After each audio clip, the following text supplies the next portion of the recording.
The voyage started just like any other. The cargo ship SS Cotopaxi is making another journey to Havana, Cuba, to deliver coal. It's November 29, 1925. For Captain Meyer and his crew, leaving Charleston Port, South Carolina, it will be the last trip the ship ever makes. Its route ran through the Bermuda Triangle. 2 days into the trip, the Cotopaxi sent out a distress signal. It had got caught up in a strong tropical storm and turned over on its side. The wind was very strong and there was powerful lightning as well. Rain gradually filled the ship's hold.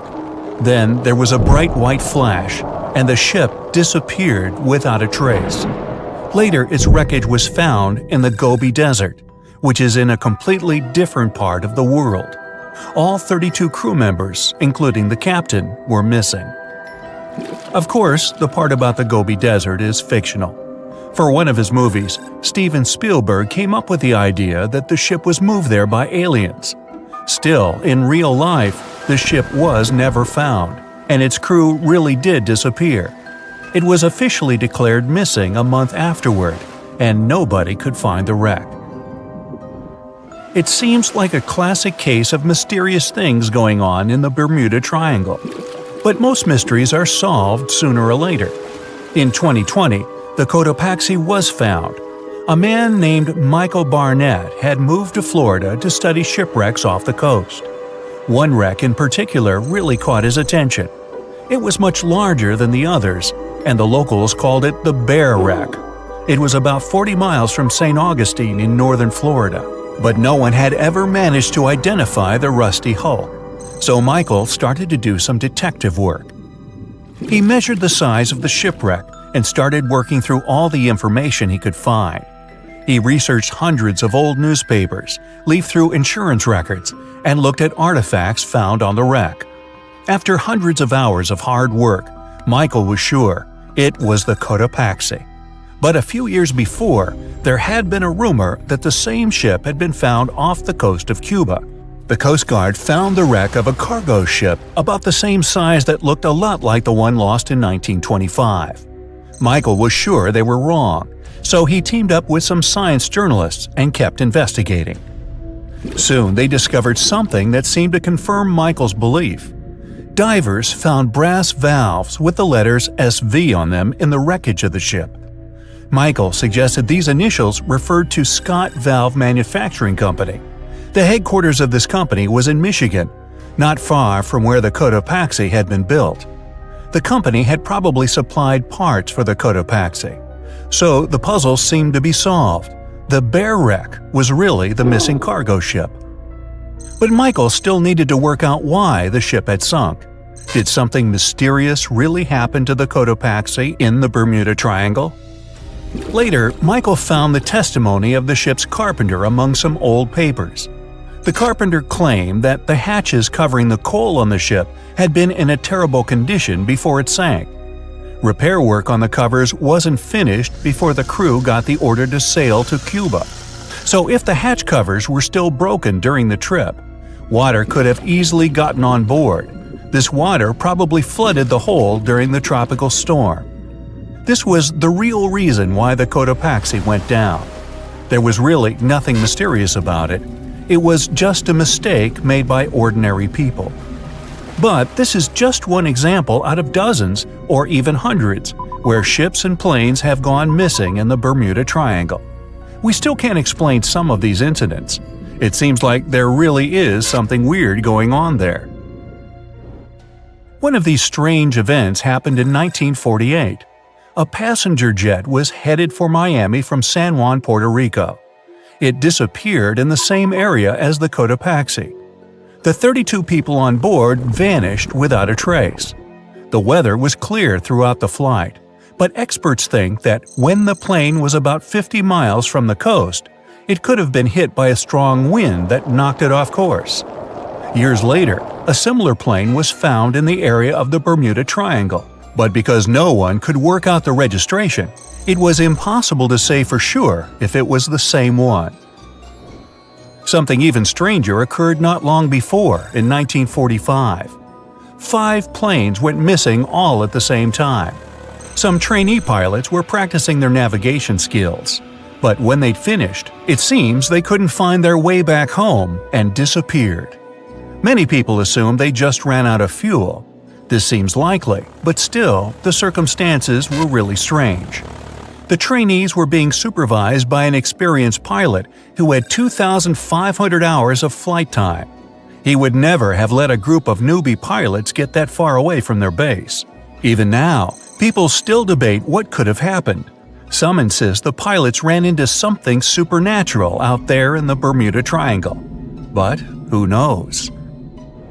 And here's another freaky thing that happened there which no expert has been able to explain: time travel.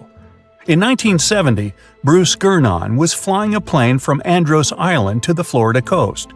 When he was at 11,500 feet, a giant cloud appeared in front of him. It kept getting bigger and bigger, and he had no choice but to fly through it. As soon as he did, the plane was surrounded by darkness. It was as if the day had turned to night in a split second. Suddenly, Bruce began to see white flashes of light around him. They were so bright that they lit up the entire sky. But they weren't lightning bolts, although he couldn't really explain what they were. The plane continued through the strange cloud for almost a half an hour. Bruce noticed that the cloud changed shape during this time. The space around the plane turned into a tunnel. Then the tunnel started narrowing. Bruce became really tense as he tried to cope with the plane's controls. All his instruments and navigation equipment were going crazy, and the electronics stopped working. Then, a white light appeared at the end of the tunnel. Just like in the movies, the plane escaped the closing cloud tunnel at the very last second. Everything was fine, but now Bruce found himself in some white fog. He had no idea where he was. Then he managed to contact ground control. He was shocked when he learned that his plane was already in the airspace above Miami. It seemed that something impossible had happened. Bruce was meant to cover a distance of about 250 miles during the flight. This usually took 1.5 hours, but he had managed it in just 47 minutes, almost 2 times faster than normal. When Bruce landed, he went to check the amount of fuel left in the tank. It turned out he'd used up a lot less than the normal amount of fuel as well. Could there be a logical explanation for the time-traveling plane?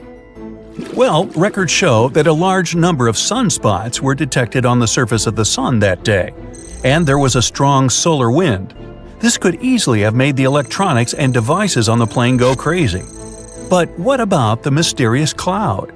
The Florida coast is a place where 2 large air currents meet. One has a high pressure and the other is a low pressure one. This causes a lot of storm clouds in the area. But people still debate how Bruce was able to cover the distance so quickly. Some people say that some kind of mysterious dark energy was involved. Others say it was a gravitational anomaly that curves space and time. Others think that Bruce is just a fraud. We still don't know the truth. So, is there really something supernatural about the Bermuda Triangle? Or is it all just coincidences and made-up stories? The truth is that no more planes and ships disappear in the Bermuda Triangle than anywhere else in the world. The moon shines brightly and illuminates the black water of the ocean. Thick fog descends on it in ominous silence. Then, it's suddenly broken by the creaking of wooden boards, followed by a rippling of the waves. Through the fog, you see the outline of an old, large ship. Its hull is rusty, and a strange cold is coming from it. But the most unsettling thing is that there's no one on the deck. The ship sails without a crew. No, this isn't a mythical Flying Dutchman, but a very real ghost ship. September 2nd, 2019. The British Royal Navy's ice patrol ship, called the HMS Protector, sails through the calm waters of the Atlantic Ocean. The time is 11 p.m. Some of the ship's crew are on deck, while others are sleeping in their cabins. The captain steers the ship and looks straight at the horizon. The sky is lit up by an orange twilight, and clouds float in the distance. Suddenly, against this beautiful landscape, one of the sailors notices the black silhouette of an unknown ship. The captain slows down and steers the ship a little closer to the mysterious vessel. This is an old cargo ship, 250 feet long. Attempts to contact the crew members lead to nothing. It seems the unknown boat is floating in the ocean by itself. There's no one on board, at least no one alive. The deck of the ship creaks from rocking on the waves. The sun sinks below the horizon, and it gets dark. The ship looks terrifying. British sailors don't dare to climb on that strange deck. They take a photo, post it on the internet, and sail away. Many people on the internet will assume the sailors met a real ghost ship. 5 months later, we're in the village of Ballycotton in County Cork, Ireland. A local leaves the house early in the morning to go for a daily run. Music in his headphones, fresh cool air, and a scenic route are ideal conditions for a good workout. The jogger runs along the road on the coast of the Celtic Sea. There was a strong storm last night, and now the sea looks calm. The man runs along the top of a low cliff and notices a huge vessel. An old rusty cargo ship 250 feet long lies on the beach, right among the rocks. No people on board. It seems the ship has been here for ages, but the local is sure this vessel wasn't here yesterday. A little later, it turns out this is the same ship that the sailors from the HMS Protector saw 5 months ago, thousands of miles from this place. The cargo ship, called the Alta, was built in 1976. Nobody knows who used it all this time and for what purposes. It's only known that in 2017, the ship was purchased by a new owner and marked with the flag of Tanzania. It's important to say that almost all cargo ships are equipped with AIS, Automatic Identification System, which is needed to track ship movements in the ocean. Since 2015, something strange started happening with the Alta's AIS. The ship disappeared from the satellites, then reappeared again. Over the past few years, this ship had changed several names and flags. It's not surprising that its AIS shut off and turned on numerous times. It's said that some of those who disable AIS on their ships do so to hide outlaw activities. The ship's captain, whoever it was, clearly didn't want to show the Alta's movements. As AIS showed in 2017, the ship had sailed near Greek port cities. The Alta made 12 stops in 3 such cities in different parts of Greece. Then, the AIS signal disappeared, and 10 months later, the Alta reappeared near the northern coast of Africa, 1,200 miles from Greece. In September of 2018, the ship was sailing about 1,400 miles southeast of Bermuda, and at that time, the crew members started having problems. There were 10 people on board the Alta. On September 19th, the ship's engine failed right in the middle of the Atlantic Ocean. The nearest shore was very far away. The ship began to drift. As days passed, the crew couldn't fix the vessel. Food supplies were running low. The crew started to panic and tried to contact someone. The situation got worse as a strong hurricane was approaching the place where the ship broke down. Crew members contacted the U.S. Coast Guard.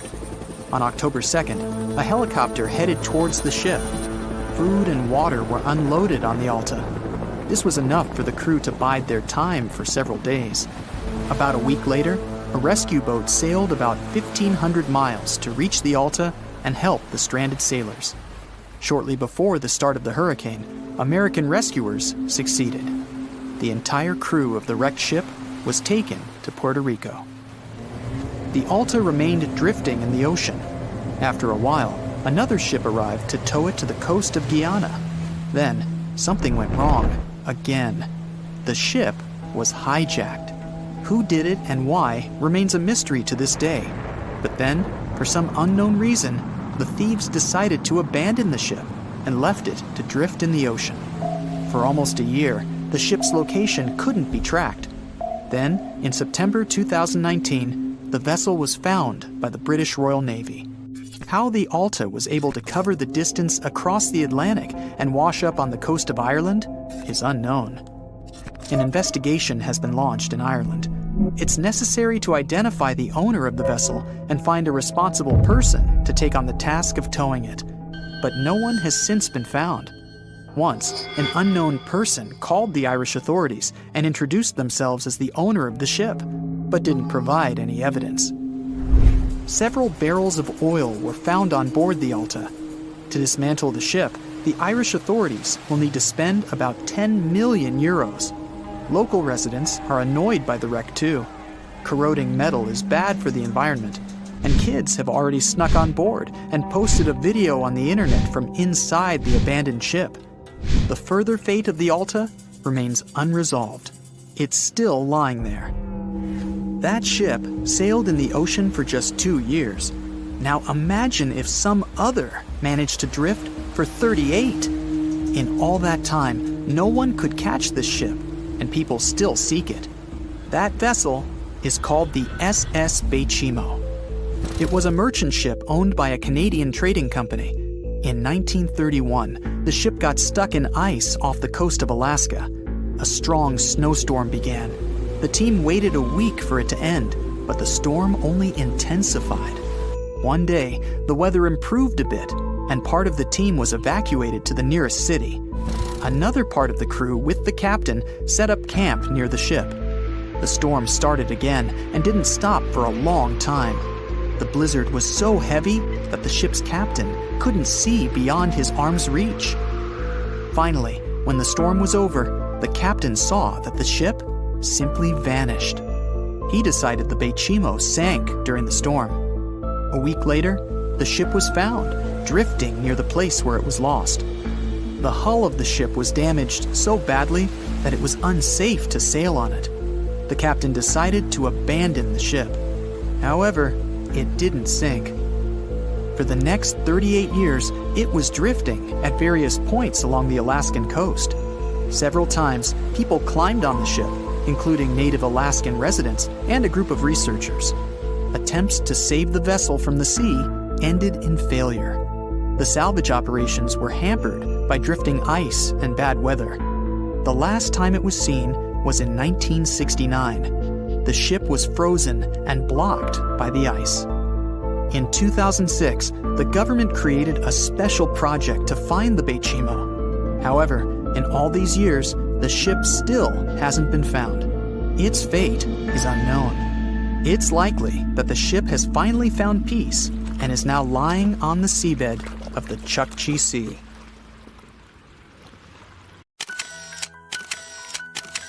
At the beginning of the 20th century, somewhere off the coast of West Africa, a German steamship was leaving the port.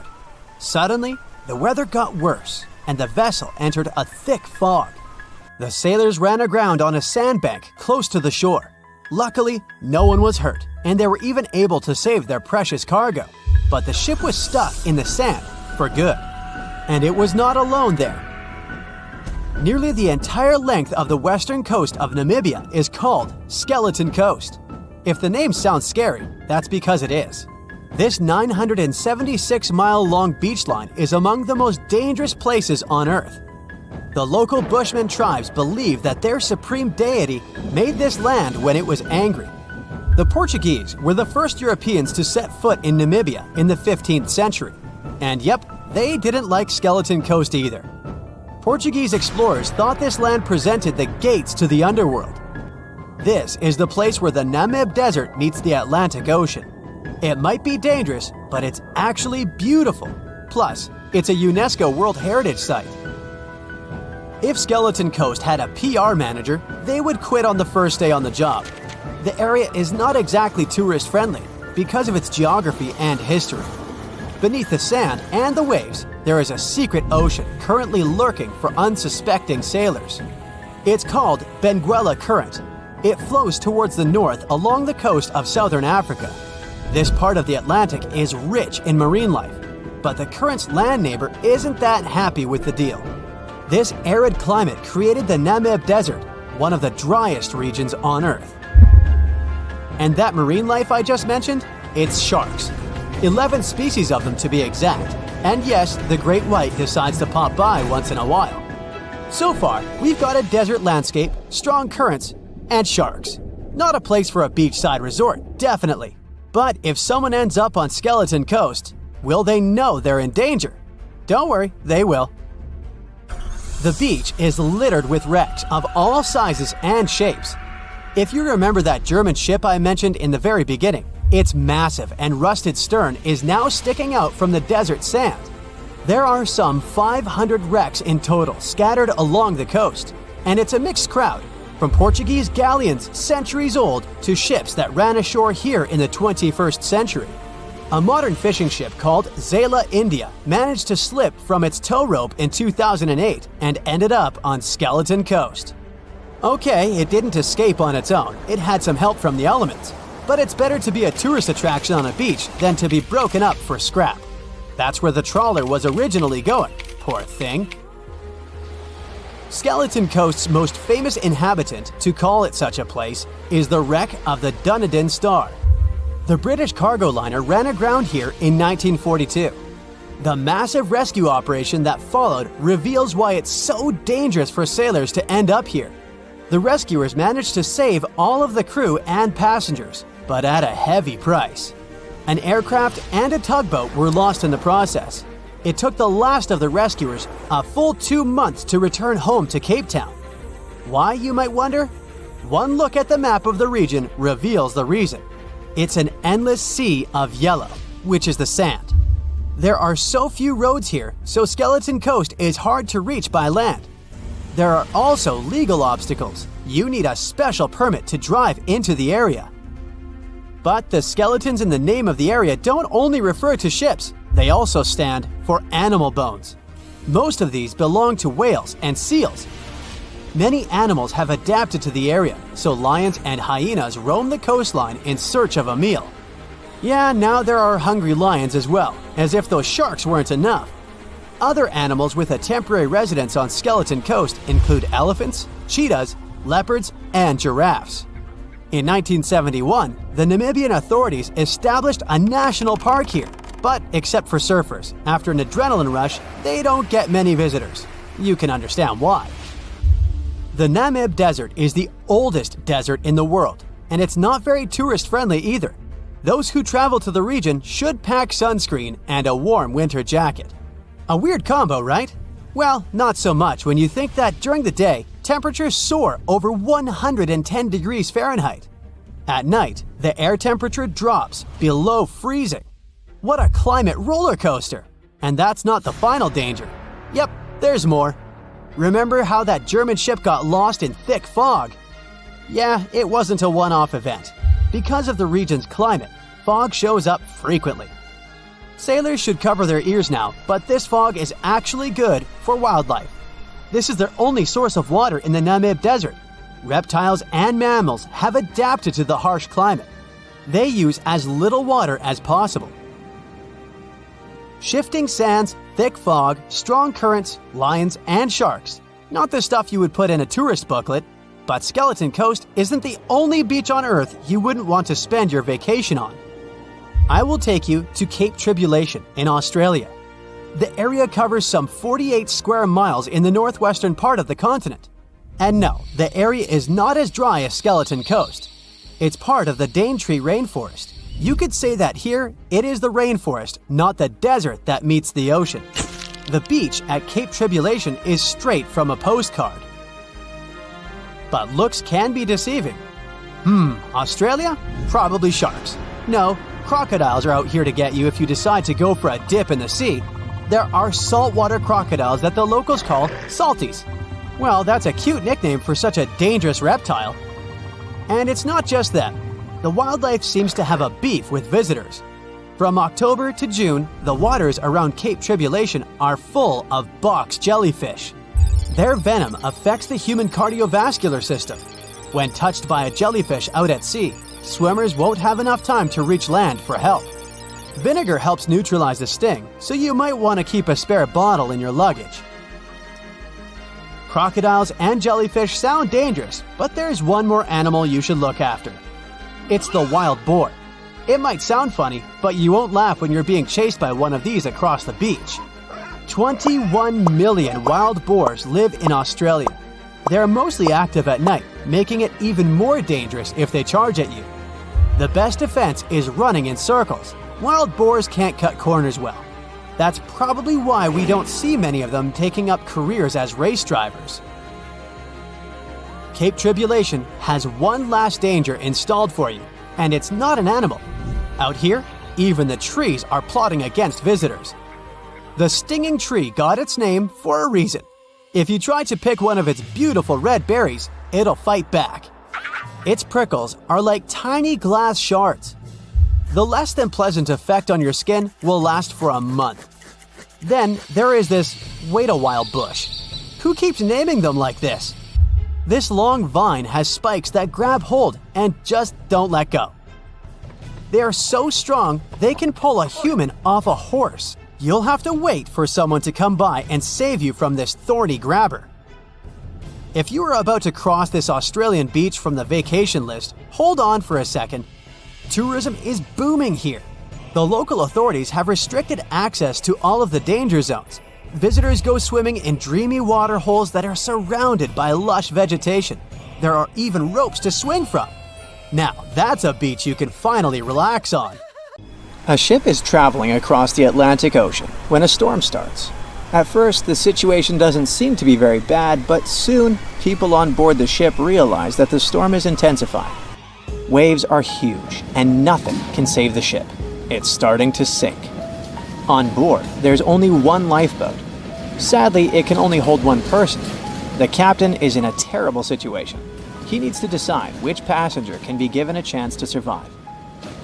Besides the captain, there are 8 people on board. Some of them seem to be lovely. Others look like villains. But you might not know the truth until it's too late. The first passenger is Alex, a 28-year-old talented artist. He's just had his first international exhibition and is boasting about that left and right. He claims to dream of inspiring the world with his art, but did I mention it's his shy twin brother who painted those masterpieces? And Alex just steals his shine? Next is 23-year-old Maria, who's 8 months pregnant.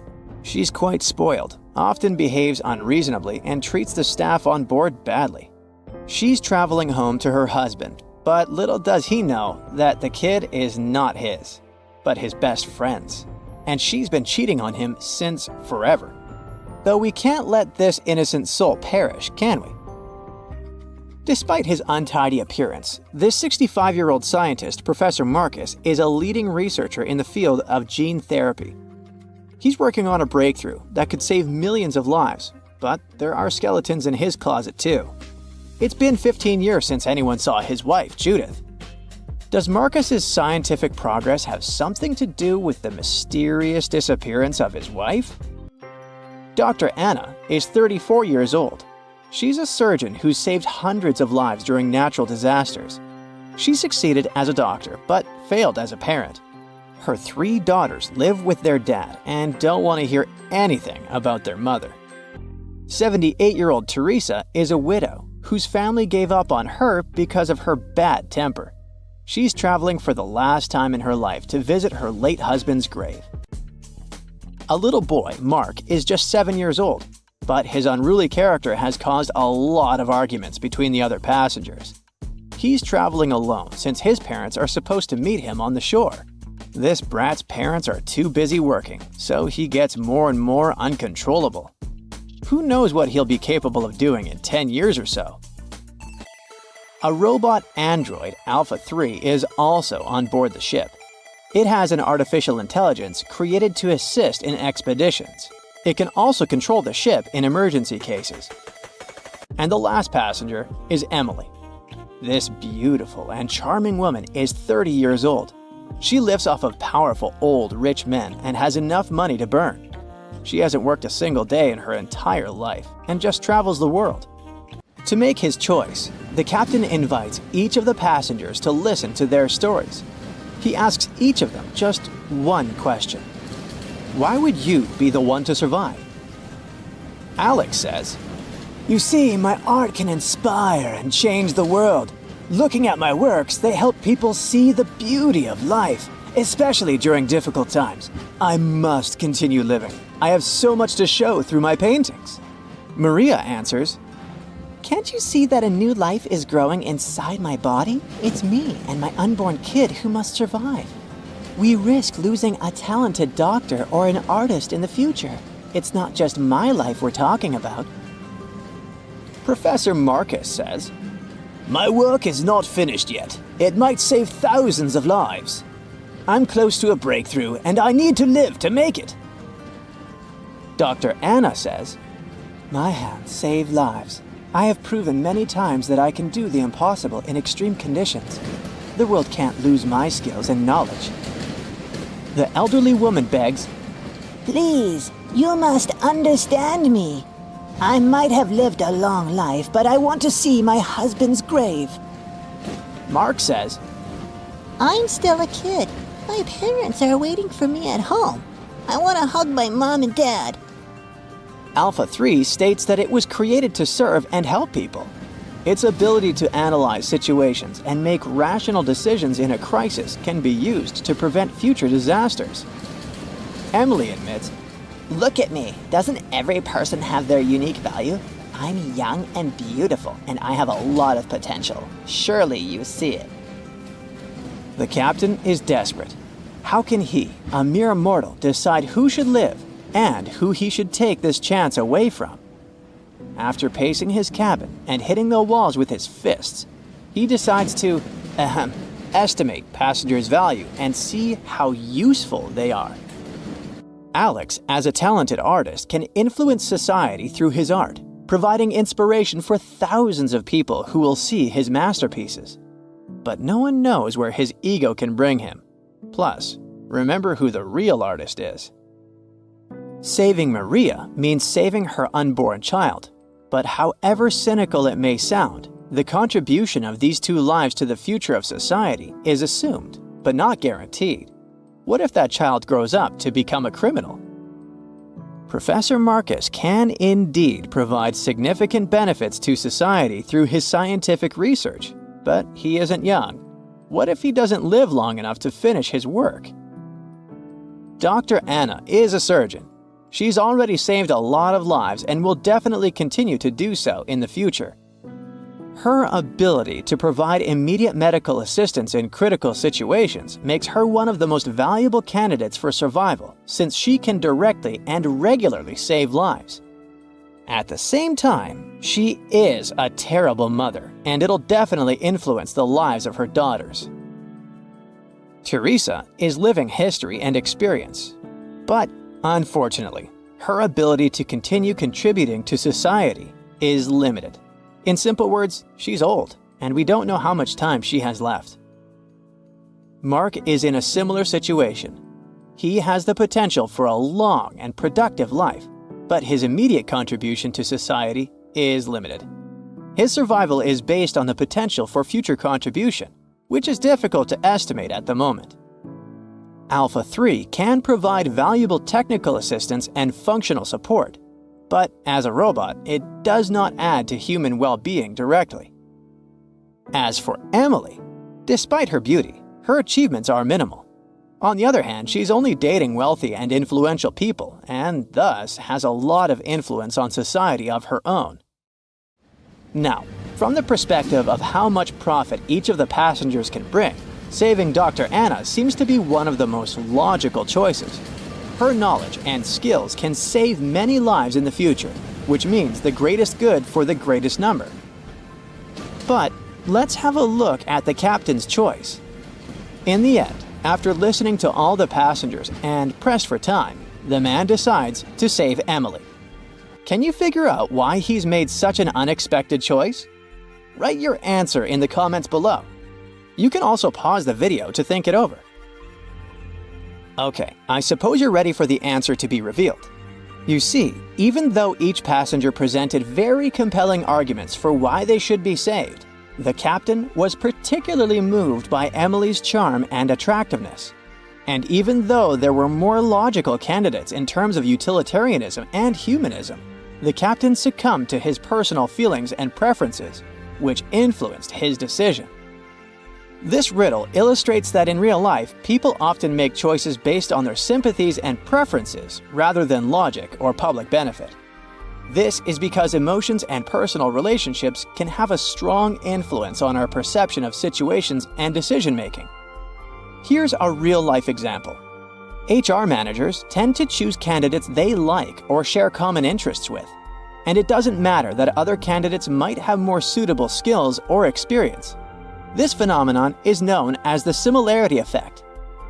Now, I've got an important question for you. Which passenger would you save? Share your choice in the comments. But I'd like to remind you that there is no correct answer. There's a ship drifting somewhere in the ocean without a crew. The last time someone saw it was over 50 years ago. Its story reminds of that of the Flying Dutchman, a ship that's bound to sail forever and bring disaster to whoever sees it at sea. At least the legend says so. Unlike the Flying Dutchman, the SS Chimo was definitely real and built for a German company in Hamburg and began as an ordinary cargo ship. It was trading supplies between Hamburg and Sweden in the Baltic Sea starting from 1914. It had a strong steam engine and a hull made of steel. A few years later, it became British property. Then, in the 1920s, a Canadian company purchased it for around $18,000, a huge amount of money back then. The new owner, the Hudson's Bay Company, was actively using the ship for several years. They would often send it on voyages from its home port in Scotland to Siberia, Alaska, the Yukon, and the Northwest Territories. It also passed through the Panama Canal and even the Suez Canal, with fur pelts for sale on board. Sometimes it would also transport passengers. It had completed 9 successful voyages before this strip of good luck came to an end. Starting from the 1930s, SS Chimo would have trouble with ice and storms. When it first got trapped in ice in October of 1931, some of the crew managed to escape to Alaska. 15 of 22 sailors decided to stay with their vessel and try to save it. They had furs and other valuable cargo worth around $58,000 aboard. The company sent them supplies to survive the winter. They set camp near the ship out of the hatches, tarpaulins, and other materials, and offloaded the cargo. At the end of November, a blizzard rushed through the area, and it seemed like it had taken the ship with it. The ice platform had survived, but the ship broke free. Some of the crew members were sure it had sunk. But soon after, they heard from one of the locals who had spotted their ship around 45 miles away from their camp. The crew moved on with their lives, and the ship started its journey as a runaway vessel. People would spot SS Chimo once a year or so, all the way until 1965. It was mostly spotted off the coast of Alaska. A man going to Nome with his sled dog, along with prospectors, explorers, and treasure hunters, all claimed to have seen SS Chimo. Someone tried to board it and take it to port, but ended up stranded on it for days because of horrible weather. Others got luckier and managed to take a whaleboat, some furniture, and other valuables from the vessel. Those who got close to the ship saw that it was damaged and missing the propeller. Still, it stayed afloat without a crew for at least 38 years and became the longest sailing ghost ship in history. In 2006, the Alaskan authorities started a project to solve the mystery of this ghost ship of the Arctic and finally find SS Chimo, either still above or below the water. So far, the project has not been a success. SS Chimo remains one of the estimated 4,000 ships that have disappeared off Alaskan shores. If the legend of the 17th century isn't lying, this ghost ship could be sailing somewhere along the Flying Dutchman. It belonged to the Dutch East India Company.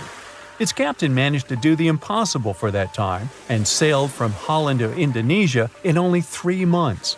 They said he was flying over the sea, and some evil tongues explained that he had made a deal with evil forces to achieve that.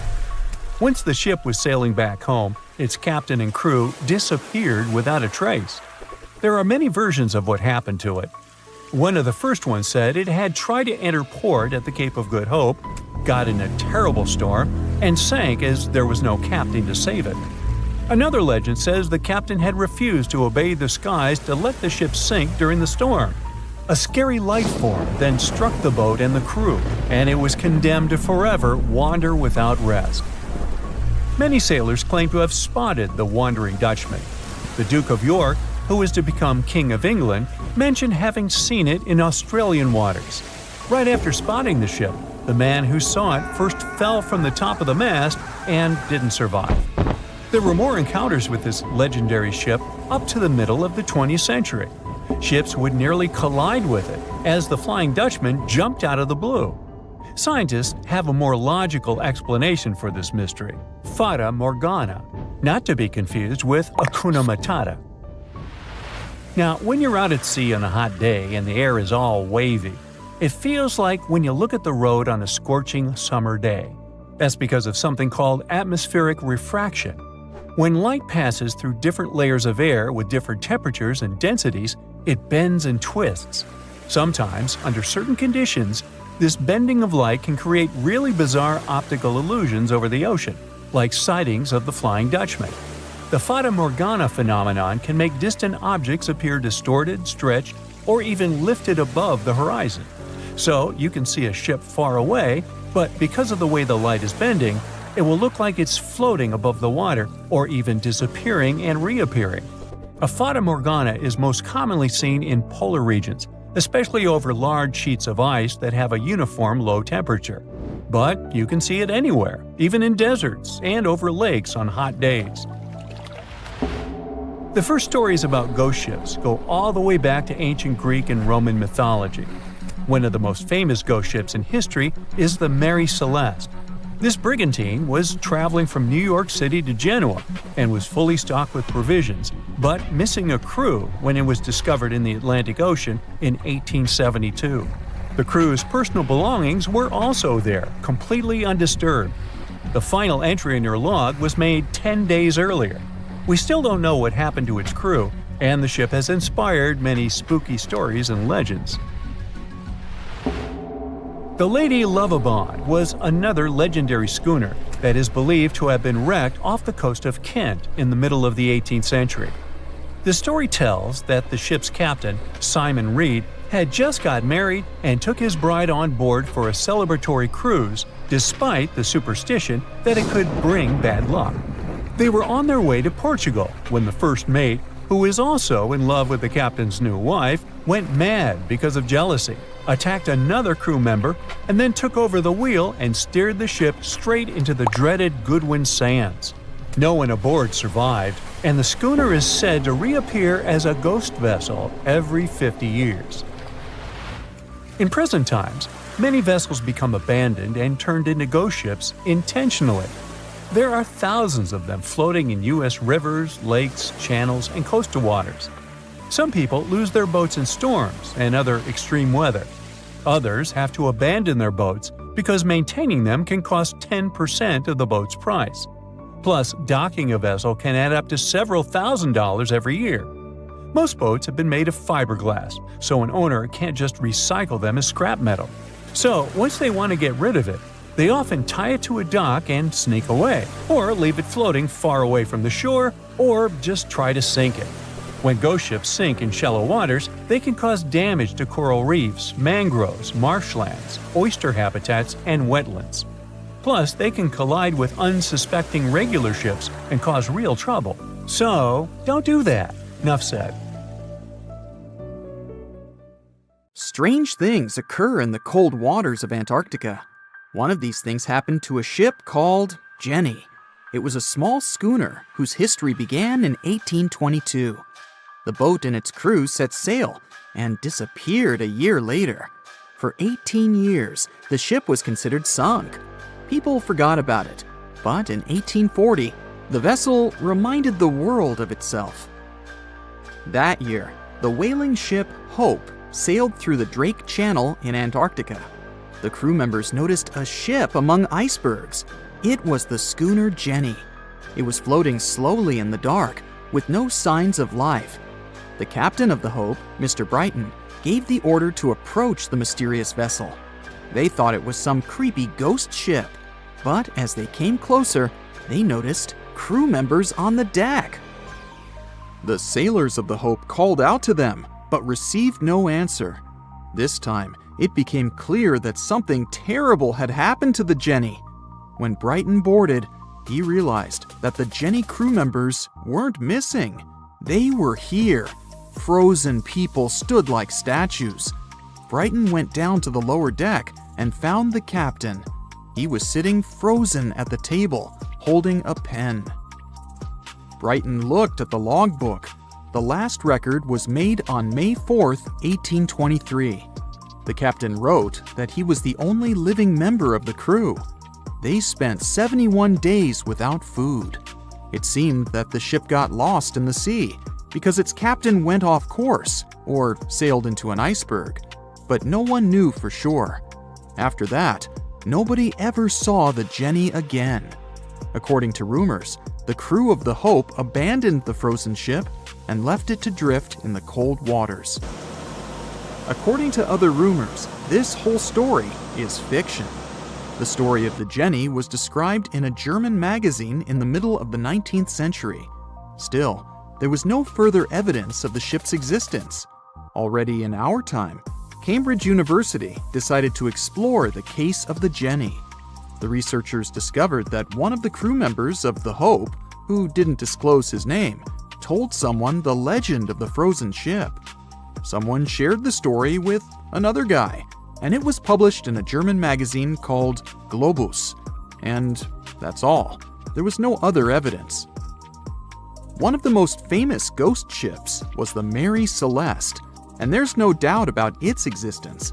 The history of this vessel was documented in court. People wrote about it in newspapers, but the most exciting thing is that the ship continued to be used even after 10 people disappeared from its deck. The history of the Mary Celeste began in Canada in 1861. When it was first built, the ship was called the Amazon. It changed captains several times, and it also hit some rocks. The boat was sold, bought, then sold again, repaired, and sailed under the name Mary Celeste. In 1872, it had a new captain, Benjamin Briggs. He was a decent, brave man with a lot of experience in navigation. He had a beloved wife, a daughter, and a son. When he went on his last voyage, he took his wife and daughter with him, and his son stayed in America. In November of 1872, the Mary Celeste sailed from the port in New York with 10 people on board and disappeared. 8 days later, another ship, the Dei Gratia, also left New York and followed the same route. Dei Gratia's captain, David Morehouse, noticed the Mary Celeste and immediately realized something was wrong. The ship was moving too freely, as if no one was controlling it.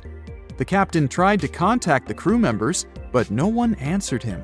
Then, together with other sailors, he climbed aboard the Mary Celeste. The ship was in good condition. There was no damage. The hold was slightly filled with water, but it could be easily pumped out. Everything seemed fine, but one lifeboat was missing. The crew members' valuables were in their cabins. The cargo was in the hold.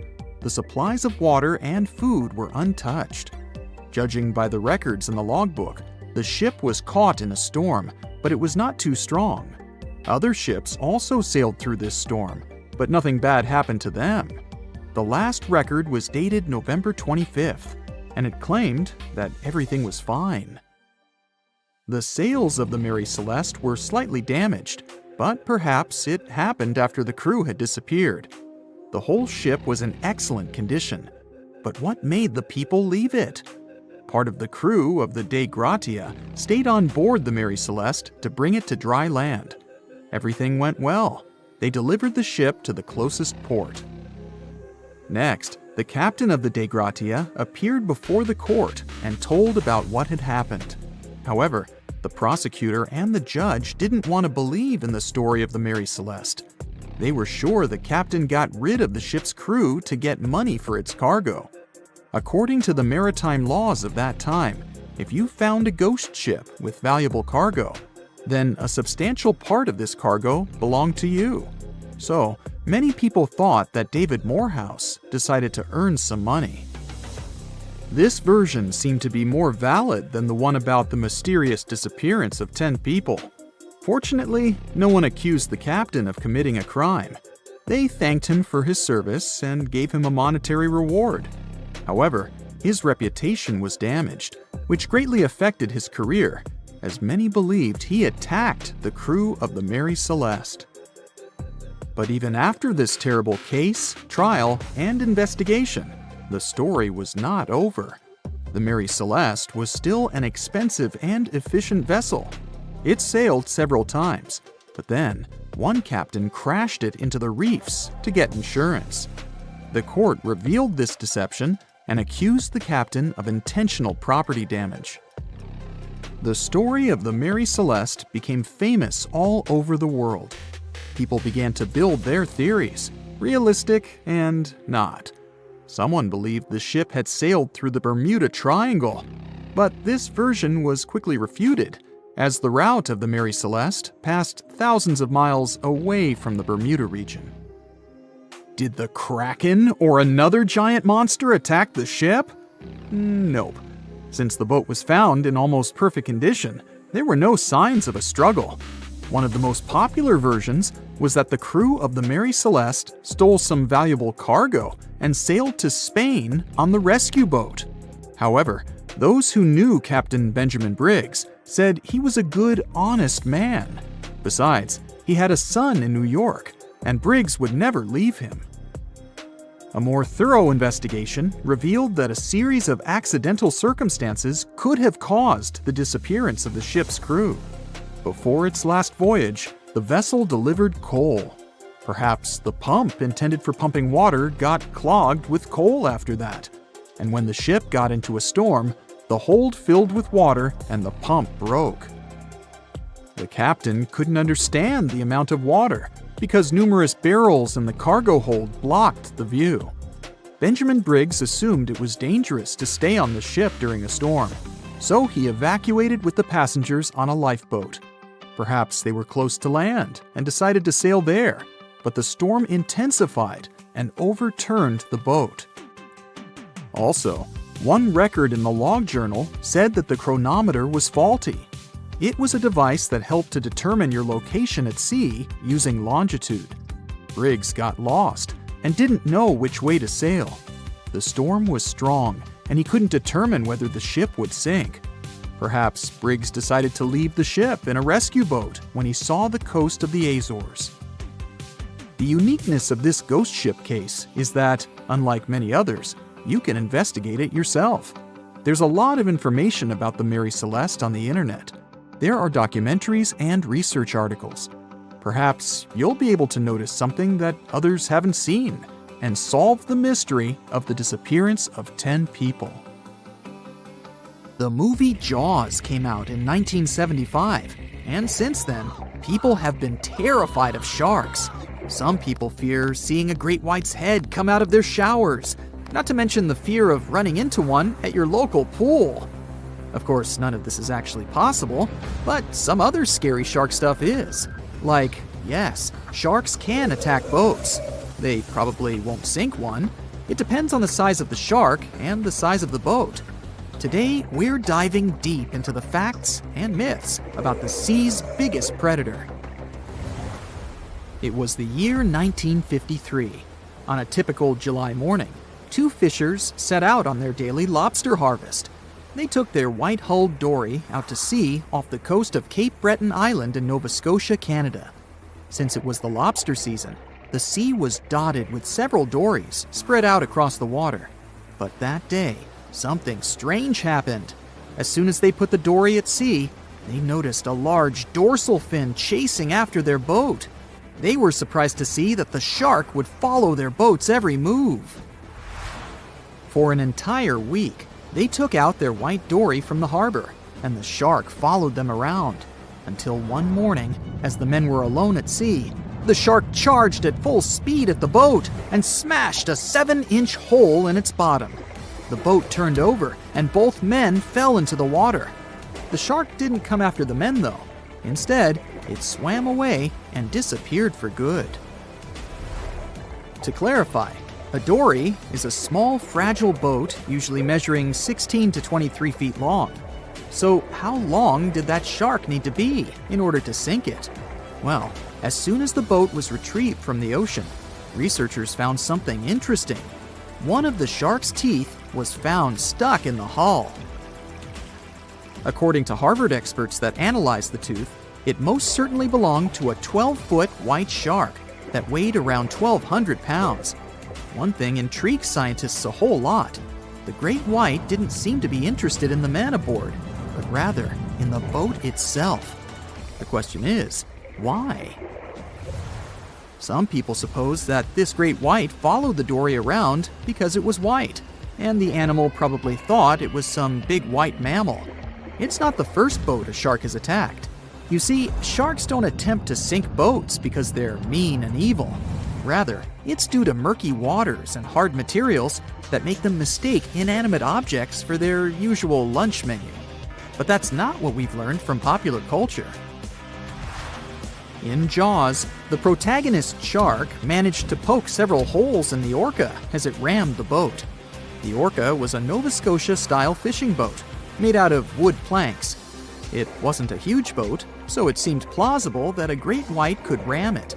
But, according to Mythbusters, that's very far from the truth. A great white swimming at its maximum speed wouldn't be able to take down a medium-sized fishing vessel. The same goes for bigger boats. Some bull sharks or great whites can turn over smaller vessels though, like kayaks or small boats.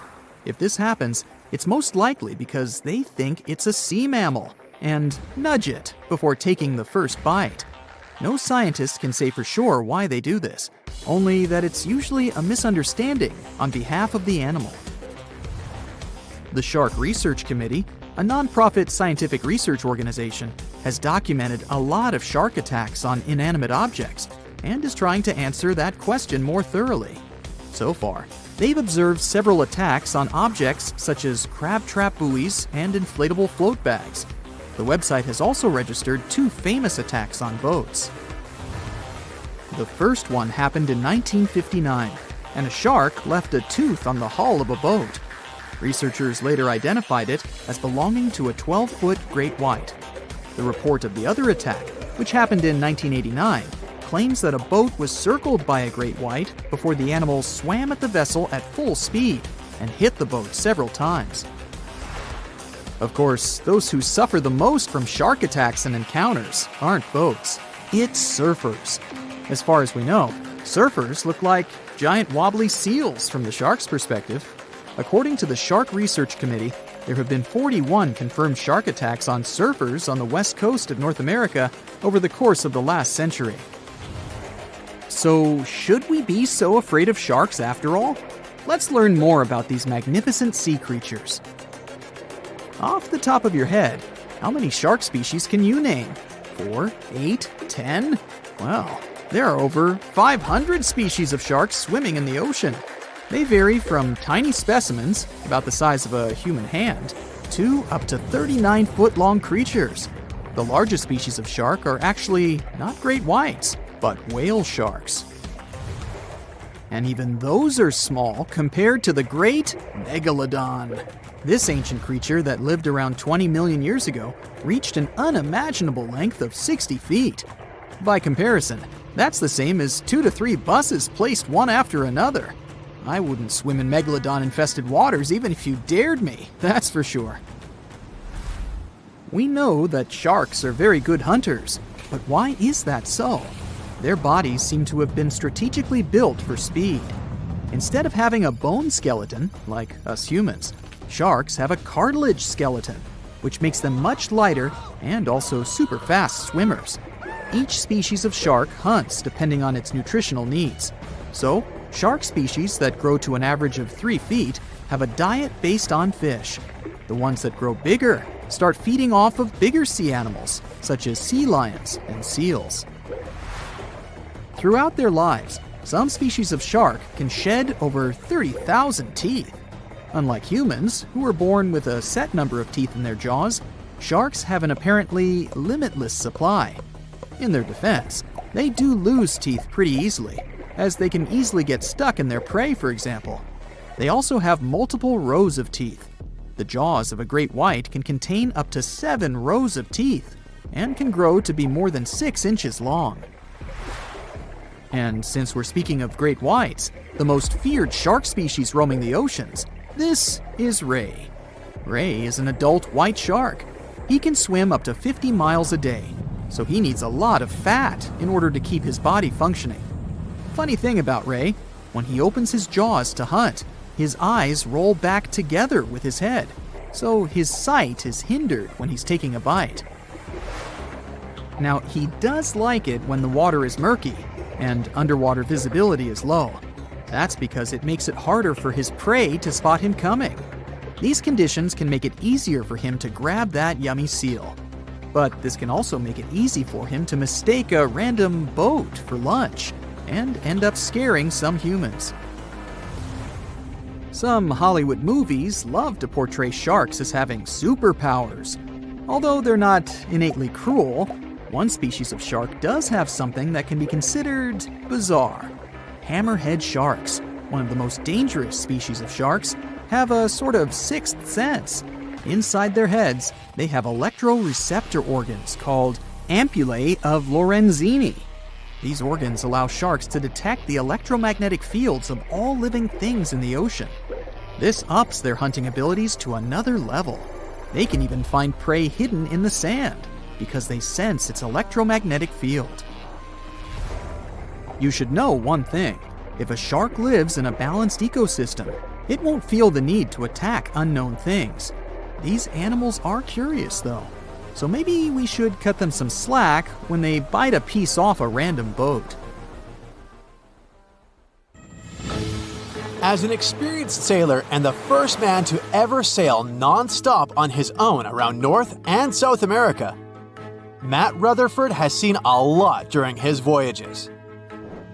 But what he saw in 2013 while sailing through the waters of the Atlantic with his colleague surely stands out. Some 800 miles off the coast of Bermuda, not far away from the famous Bermuda Triangle, they noticed a boat that seemed to be moving by itself.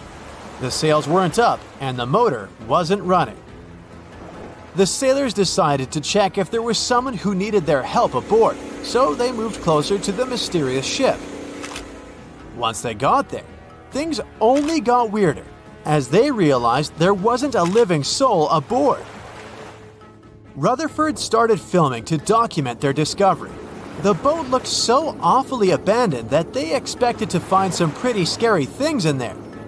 But it didn't stop Rutherford from searching the vessel.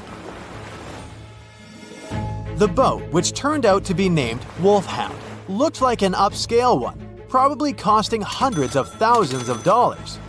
It was pretty weird to find it floating by itself in the middle of the ocean. It seemed like whoever abandoned it was leaving in a rush. There were clothes and other personal belongings all over the main cabin. Some parts of the ceiling had fallen and some drawers had popped open. The brave sailors decided to tow the ghost ship back to Bermuda. It wasn't easy because Wolfhound was bigger and heavier than their boat. After days at sea, the crew was running low on fuel and asked a passing freighter to stop and give them some gas. They kept pulling Wolfhound until the tow line got wrapped around the rudder and they realized they could get stranded in the Bermuda Triangle. So they had to abandon the ship. What really happened and how Wolfhound ended up in the middle of the ocean will probably remain a mystery. Rumor has it that it belonged to a member of the Royal Irish Yacht Club. The ship was going on its first voyage from Connecticut to Bermuda and then Antigua. It got in a terrible storm around 400 miles away from Delaware. The winds were so strong that the yacht suffered 2 knockdowns. A Greek cargo ship rescued the crew. They left the ship with an emergency beacon on. The rescued crew members shared that they saw the ship sink, which only adds more questions to the story. How did it get back to the surface? Does the Bermuda Triangle have anything to do with that? Christopher Columbus himself reported some unusual compass activity going on in this mysterious area while he was on his way to the New World. Despite the stories of more than 50 ships and 20 planes disappearing in the area, it remains one of the most heavily traveled shipping routes in the world. Some skeptics believe that this fact solves the Bermuda Triangle mystery. It could make sense because the busier the area, the more accidents happen there. But then again, it's not the number of disappearances that makes the place so mysterious. It's the lack of explanation and wreckage lost for good. The first ever confirmed ship to vanish in the Bermuda Triangle was the USS Pickering. In 1800, it departed from the US on its way to the West Indies. The ship sailed into the Bermuda Triangle along with its 90-man crew. No one ever heard anything from them ever since. The popular explanation is that the ship was taken out by a storm. But because no one found any wreckage, we'll never know for sure. The largest ship that has ever disappeared in this mysterious area was the USS Cyclops. In March 1918, carrying a crew of 306 people, the USS Cyclops left Barbados and headed home to Baltimore. The ship passed through the Bermuda Triangle on its journey and vanished into thin air, or rather, water. The Cyclops never sent any distress signal and disappeared without any explanation or trace. The Bermuda Triangle isn't the only place in the world where ships go missing or mysteriously resurface. One of the most famous ghost ship stories would be of SS Bechimo. The large cargo steamer was built in Sweden. On October 1st, 1931, it got caught in pack ice. The crew decided to wait it out and managed to break free after a couple of days, only to get trapped again in less than a week. This time, they didn't manage to make it out. A rescue team went by air to save 22 of the crew members. 15 other members stayed in a wooden shelter they built not far away from the ship.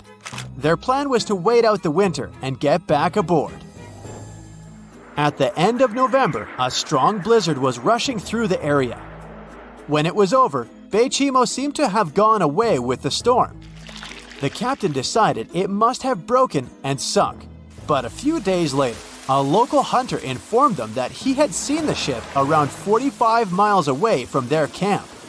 The crew managed to find the ship and took the most valuable cargo from its hold. They had fears that Bechimo wouldn't live through that rough water, but it did manage to survive after all. Once the ice was gone, it floated away and ended up drifting along the shores of Canada and Alaska. Many people reported seeing the ghost ship in an open sea. Some even tried to board it to save the ship, but the weather didn't allow it to happen. The last time someone saw SS Bechimo was in 1969, 38 years after its crew had left it. It could still be drifting somewhere in the ocean. The story of MV Hoita happened in the South Pacific. The ship was originally a wooden luxury yacht. After serving for 20 years to various owners, it became a merchant ship. In 1959, it set on a trading voyage that was supposed to last around 2 days. When it didn't reach its destination on time, no one was worried at first as things happen in the open waters. After another day, and no distress signals from the Hoita, it was obvious that something serious was going on with it. There were 25 people aboard, and their families wanted to find them. A search and rescue crew worked for 6 days looking for the ship, or at least its wreckage, in an area of nearly 100,000 square miles. That's 1.5 times as big as Florida. Sadly, the mission had come back with no results. It seemed like Hoita had disappeared without a trace. A month later, another merchant ship noticed Hoita drifting in the ocean, miles and miles away from its original route, and none of the crew members or passengers were on board. The cargo had also disappeared. The lifeboats were also gone, so the people must have escaped the ship hoping to save themselves. It turned out that the crew had been trying to get help as they tuned the radio to the International Distress Channel. But the damaged cable didn't let them send the signal any further than 2 miles. It also looked like when they were leaving the ship, the crew took the logbook with them, and we still don't know what exactly happened to Hoyita. Family members of those who were on board are still looking for answers. One professor claims it must have been a corroded pipe that leaked and flooded the vessel, but we'll most likely never know for sure. In the Pacific Ocean, near Japan, there is an area nicknamed the Devil's Sea. It's believed to be one of the 12 vile vortices around the Earth. Some people claim that vile vortices have weird things going on in them because the pull of the planet's electromagnetic waves is stronger there than anywhere else. The most famous ship that disappeared in the area was a fishery patrol vessel in 1952. The ship went there to investigate the vessels that went missing previously and disappeared along with 31 crew members. Scientists who don't believe it was a mysterious disappearance blame the underwater volcano eruption for what happened. They said it was the most technologically advanced ship. They said it was unsinkable. And when it sank, they made a movie about it. These were the main reasons why the Titanic disaster became world famous. But unfortunately, this is not the only large-scale shipwreck. And sadly, there have been cases much worse than the tragedy of the Titanic. One of them occurred on April 27, 1865. The Sultana steamboat carried passengers and cargo daily between St. Louis and New Orleans. It was a pretty large wooden boat with 3 decks and was 260 feet long and 70 feet wide, almost twice the size of a basketball court. The ship could carry about 350 passengers, but on that unfortunate day, more than 2,000 people were on it. On April 23rd, she was making a routine voyage from New Orleans when it broke down. Something was wrong with the boiler, so the vessel docked in Vicksburg for repairs. At the port, the ship's captain, James Cass Mason, found out about an excellent opportunity to earn a lot of money. All he needed to do was to transfer a large group of former prisoners to the north. The captain agreed to do it, but the problem was that the boiler required a lot of time to repair. Mason was afraid that his competitors would take the job, so he decided to sail despite the malfunction the ship had. He patched up the holes in the boiler instead of a big repair and invited all the ex-prisoners on board. So, there was a broken boiler, an excess number of passengers, a lack of lifeboats, and not the best river conditions. Also, the captain refused to send the ex-prisoners to the hold, so they were all with ordinary passengers. There were strong chances for a shipwreck, but the greedy desire to earn more money was stronger. The Sultana went on a voyage and sailed up the river for 2 days. At this time, one of the biggest Mississippi floods in history began. The river overflowed its shores because of the flood, with the water level rising several feet. All the trees on the shore disappeared, and only the tops were sticking out of the water. The ship sailed opposite this powerful current, making the boiler work too hard. On the evening of April 26th, the Sultana arrived in Memphis, Tennessee, and they loaded even more, 120 tons of sugar and 200 passengers. She got incredibly heavy. Around midnight, the ship continued its dangerous journey. The captain sailed to barges to load a shipment of coal. At 1 a.m., the vessel left the barge. At 2 a.m., the broken boiler, unable to withstand the load, suddenly exploded. The Sultana was just 7 miles north of Memphis. Few people survived that day. The problem was that passengers trying to escape from the fire jumped into a cold river with a strong current. The Sultana disaster is considered the most tragic shipwreck in the history of the United States. The exact number of those who didn't survive is still unknown. According to various sources, this number was from 961 to 1,800 people. Don't be surprised that almost no one knows this story. There were many more survivors in the Titanic tragedy, and everybody heard about it. But the Sultana sank during one high-profile event. 12 days before the shipwreck, the country lost Abraham Lincoln. People hadn't yet recovered from this news, so no one paid much attention to the tragedy of the Sultana. Many catastrophes happened quite recently by historical standards. One of them occurred in 2002. The ferry La Jula was a Senegalese vessel. The ferry sailed twice a week, mainly along the coast of Dakar, carrying passengers who traded mango and palm oil. It made daily voyages and never faced severe problems thanks to modern rescue equipment and good repair service. But one day, the ship's crew discovered a malfunction and sent the boat to port. For almost a year, La Jula was in a non-working condition, awaiting repairs. But it didn't get high-quality service. After poor maintenance, the ferry set off on its last voyage. On September 26, 2002, La Jula sailed between southern Senegal and Dakar, and at 11 p.m. headed toward Gambia, where a strong storm began. The wind raised high waves, but this wasn't critical for the large passenger ship unless the number of people on board didn't exceed the established norm. La Jula was supposed to carry about 500 passengers, but had many more people that day.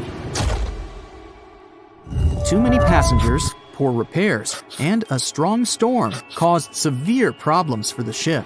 But the main factor in the shipwreck was that La Jula was only built for sailing in coastal waters, but that day, it sailed far from the shore. Big waves started rocking the boat, and at some point, it just turned upside down. The ship's deck went underwater, and its lower part stuck above the surface like an iceberg. All the passengers sitting in cabins fell on the ceiling and lost their orientation in space. There were no holes or damage in the ship's hull, and water flooded the lower decks for a long time. The vessel stood in a twisted position for several hours. Then, the boat began to sink when the water seeped through the deck and hold. The ocean was warm, but no one came to save the passengers. People had to wait almost 4 days to be rescued. Unfortunately, only a few managed to survive. The Philippines is a very dangerous area for ships. This place consists of several thousand islands and a vast area with shallow water. Ships can run aground and damage the hull with reefs and pitfalls. On September 20th, 1987, one of the most terrible disasters in navigation history occurred there. A Philippine passenger ferry called Dona Paz left one of the islands and sailed toward Manila. The sun was shining, the ocean was calm, and the visibility was good. But for some reason, the crew members didn't notice how the tanker Vector was approaching them. The two ships collided at low speed. The collision wasn't strong, but the problem was that the Vector had tons of oil on board, and the Dona Paz crashed into the cargo hold where that oil was stored. So it spilled all over the ocean, and then a spark slipped through. Not only did the two ships catch fire, but also filled with water. Both ships sank in a matter of seconds. Only a few dozen people survived that disaster. On September 27, 1854, the passenger ship Arctic sailed from Liverpool to New York. The fog came rolling down, and visibility got really bad. Another boat appeared out of the thick white haze, the French steamer Vesta. The ships were close enough to each other that a collision was inevitable. The French vessel was smaller, so it seemed to the Arctic's captain that Vesta had received a lot of damage. And while he was staring at the other ship, his boat got quickly filled with water. The captain gave the order to sail to the shore as fast as possible, but the ship's engines stopped working because of the flood. Then the ship's crew started to lower lifeboats with women and kids. Still, when rescuers found lifeboats with people, it turned out that only 87 out of 400 people survived, 65 crew members and 22 passengers. Surprisingly, there were only grown men among them. The ship's captain survived by clinging to the wreckage. All newspapers wrote about this story as one of the most terrible and shameful tragedies in navigation history. Survivors were criticized because they didn't save women and kids, and the crew members were accused of violating the law, since the safety of passengers should be higher than the safety of sailors. But despite this, none of them were brought to responsibility. Unfortunately, shipwrecks still occur to this day, but fortunately, there are fewer of them than before, thanks to modern navigation systems and radar. But no technology can guarantee there won't be a super strong storm or any other emergency that no one can foresee. April 1912 marked one of the most terrible tragedies in the history of the world. The most unsinkable vessel, the pinnacle of engineering at that time, the huge Titanic, sank. On that dark, moonless night, the ship had many chances to save its passengers.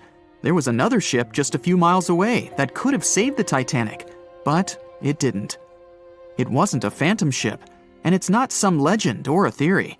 This is a documented reality. There are records and witnesses' statements confirming this, but why didn't this ship help?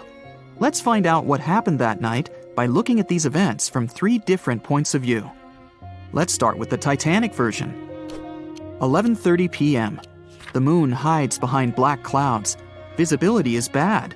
Everything is calm on the Titanic. Under the captain's guidance, the communications operator stays in touch with the mainland through the radio. At this moment, some stranger breaks into the frequency, interrupting the operator's communication. It's unclear what this strange man wants and what he's talking about. The operator doesn't try to figure it out. He shouts at the guy, demanding him to disconnect. The connection is interrupted. At 11:40 p.m., the Titanic crashes into an iceberg. The ice breaks the hull. Water begins to flood the lower decks. Nobody is panicking yet. 20 minutes later, at midnight, the ship's crew sends a distress signal through the radio frequency. Few people understand how bad the situation really is. After 20 minutes, at 12:20 a.m., they start lowering lifeboats with passengers. At 12:25 a.m., they receive a response to the distress signal. This is RMS Carpathia. Their captain reports they're already sailing at maximum speed towards the Titanic. But the problem is that the crash site is 58 miles away. This means Carpathia will only be here in 4 hours. At 12:45 a.m., the sinking ship's crew release rockets into the air. These flares are one of the main reasons for the terrible fate of many passengers, but more on that later. 90 minutes later, the Titanic's deck breaks and the ship dives underwater. At 4:10 a.m., the Carpathia finally arrives at the shipwreck location. The crew members make heroic efforts to save all the people. They take 705 survivors on board. At this moment, another ship appears. It's SS Californian. The Carpathia sails towards the New York coast with all the people. The Californian floats in search of passengers and finds nothing but wreckage. The ship was only a few miles away while the Titanic sank into the icy water. The Californian could have saved these people, but did nothing. Its captain, Stanley Lord, made one of the most terrible acts that a sailor can allow. He didn't help a sinking ship. When the world found out about all this, they detested Captain Lord. They couldn't bring charges against him, and the trial didn't punish him. But his career was ruined entirely, as no other ship company would hire him. Despite this, he never confessed he had been guilty. Before he passed away, the captain said it hadn't been his fault. If this was true, then what happened there? This brings us to the Californian version. It's the night of April 14th. The Californian is sailing in the cold waters of the North Atlantic. The ship gets into a section with a lot of icebergs. At 10:10 p.m., Captain Lord stops the ship. It's too dangerous to move around this area, as they can damage the hull. At 11 p.m., the ship starts drifting. It's impossible to move in such conditions with such poor visibility. The captain knows that the Titanic is coming here, so he orders the radio operator to warn the ship about the danger. Radio operator Evans turns on the receiver and tries to contact the Titanic. He spends about 30 minutes on it. The connection is finally established. At this moment, the Titanic radio operator is speaking with the mainland. Evans interrupts this conversation and tries to warn the ship about icebergs. The operator doesn't understand Evans' words. He's annoyed because Evans broke into the channel so brazenly. He shouts at Evans and cuts the connection. Tired, Evans turns off the receiver and informs his superiors about the incident. It's still a mystery how the captain reacted to this news. He probably thought the Titanic knew about the danger. He lets Evans go to bed. If Evans hadn't turned off the radio and waited 1 hour, he would have heard a distress signal from the Titanic. But you shouldn't blame him. At this point, he has no official reason to stay at the transmitter. Evans is too exhausted and can't fight drowsiness. So, Evans goes to bed. The Titanic begins to sink. Its captain sends a distress signal. The operator on board the Carpathia catches it, but the Californian doesn't, since the receiver is turned off. Captain Lord can't sleep. He feels that something is wrong. Meanwhile, the Titanic is rapidly sinking under the water. The captain gives the order to launch rockets into the air. And here is where one of the critical mistakes takes place. They release warning lights, but they are not red. The crew forgot to take red rockets on board for some reason, so they lit up the sky with a bright white light. If you need to send a distress signal, you need to release red lights. Captain Lord sees these lights, but doesn't perceive them as a cry for help. It can't be that there are no standard red rockets on such a massive ship as the Titanic. But, unfortunately, it can. Captain Lord thinks the Titanic is sailing away.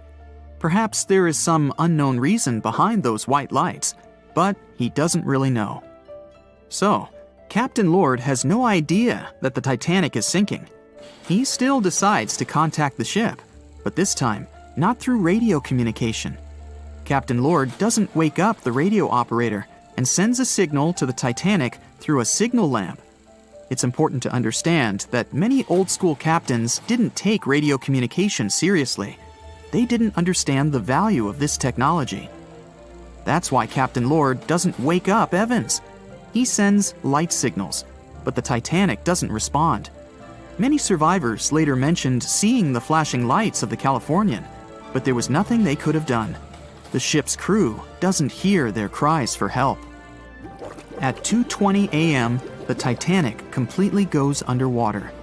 A little more than 2 hours later, radio operator Evans wakes up and turns the transmitter on. He hears many rescuers talking about the sunken ship. Evans understands everything. He reports this to the captain. At that moment, the Californian immediately heads to the wreck site. They meet Carpathia there. With the survivors on board, it sails towards New York. The Californian stays sailing and looking for people. They find nothing but wreckage.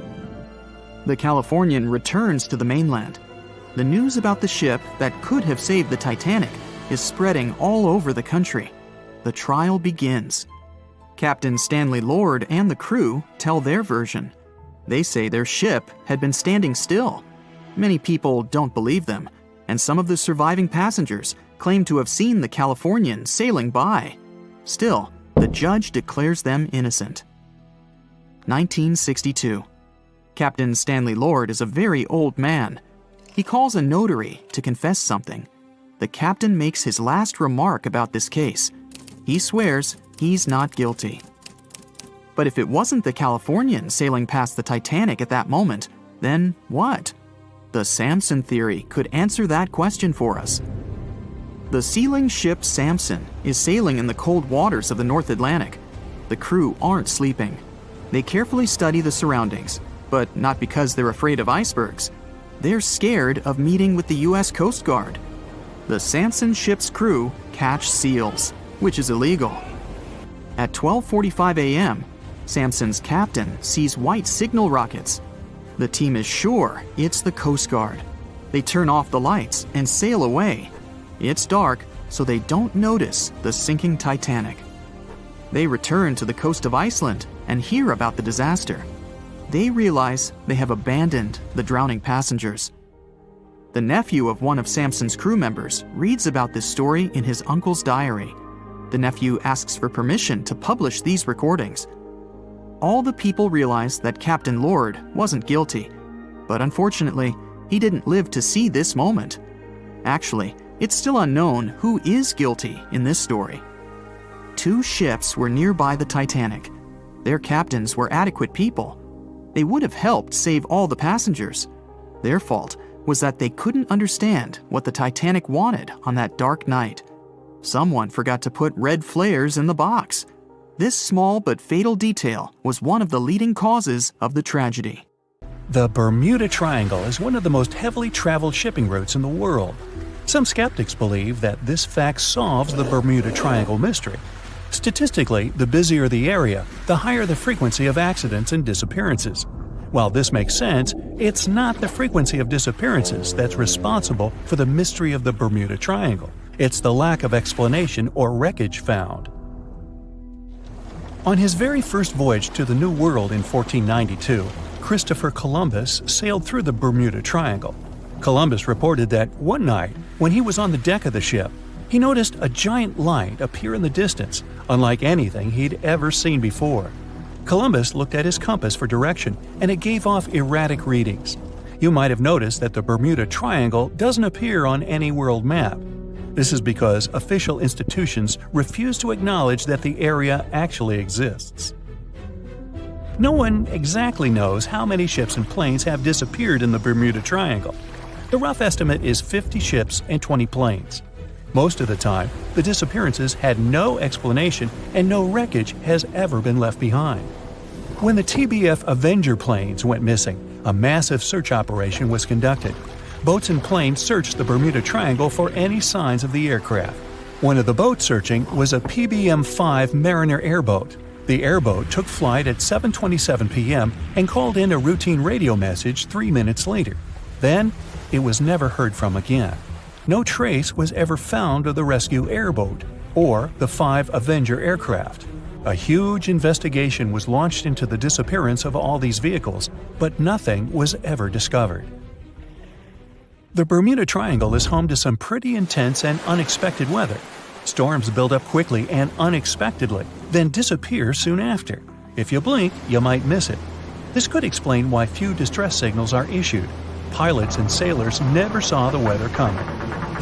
A popular theory suggests that rogue waves are responsible for the many disappearances. Rogue waves are called extreme storm waves by scientists. They occur when different weather patterns take place at the same time and cause large unexpected waves that reach up to 100 feet tall. Witnesses say that the waves look like giant walls of water. These waves could explain why ships go down fast and without leaving any trace. Just off the coast of Japan, you'll find the Bermuda Triangle of the Pacific Ocean. They call it the Devil's Triangle. Between 1950 and 1954, 9 ships disappeared in this area without leaving a trace. The ship Kaio Maroon 5 was sent to investigate these unexplained disappearances when it also vanished. After this incident, the Japanese authorities labeled the area as a danger zone, and sailors were encouraged to avoid it. Some people blame all disasters on the extraterrestrial paranormal activity. Others suppose it's all about raging natural phenomena. Some scientists believe the cause of anomalies is the environmental changes. Also, there's a really high concentration of methane hydrates on the bottom of the ocean in the Pacific Bermuda area. This gas tends to set off, and when it happens, bubbles start forming on the surface of the water. These gas eruptions can interrupt the ability to float and can easily sink a ship. Because of this chemical reaction, there won't be even a trace left. Underwater volcanoes are said to be another possible explanation for the Japanese Dragon's Triangle. In fact, they can take down even small islands. Luckily, nobody lives there.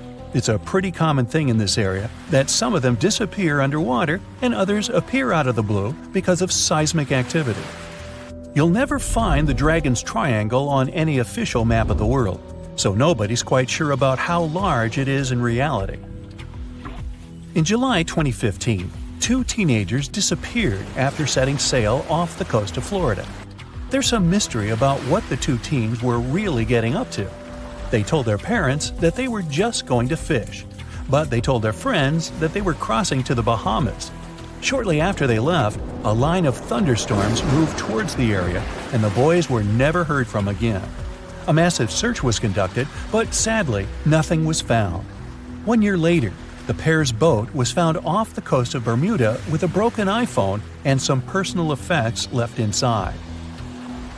One of the most popular and bizarre theories trying to solve the Bermuda Triangle mystery comes from Charles Berlitz.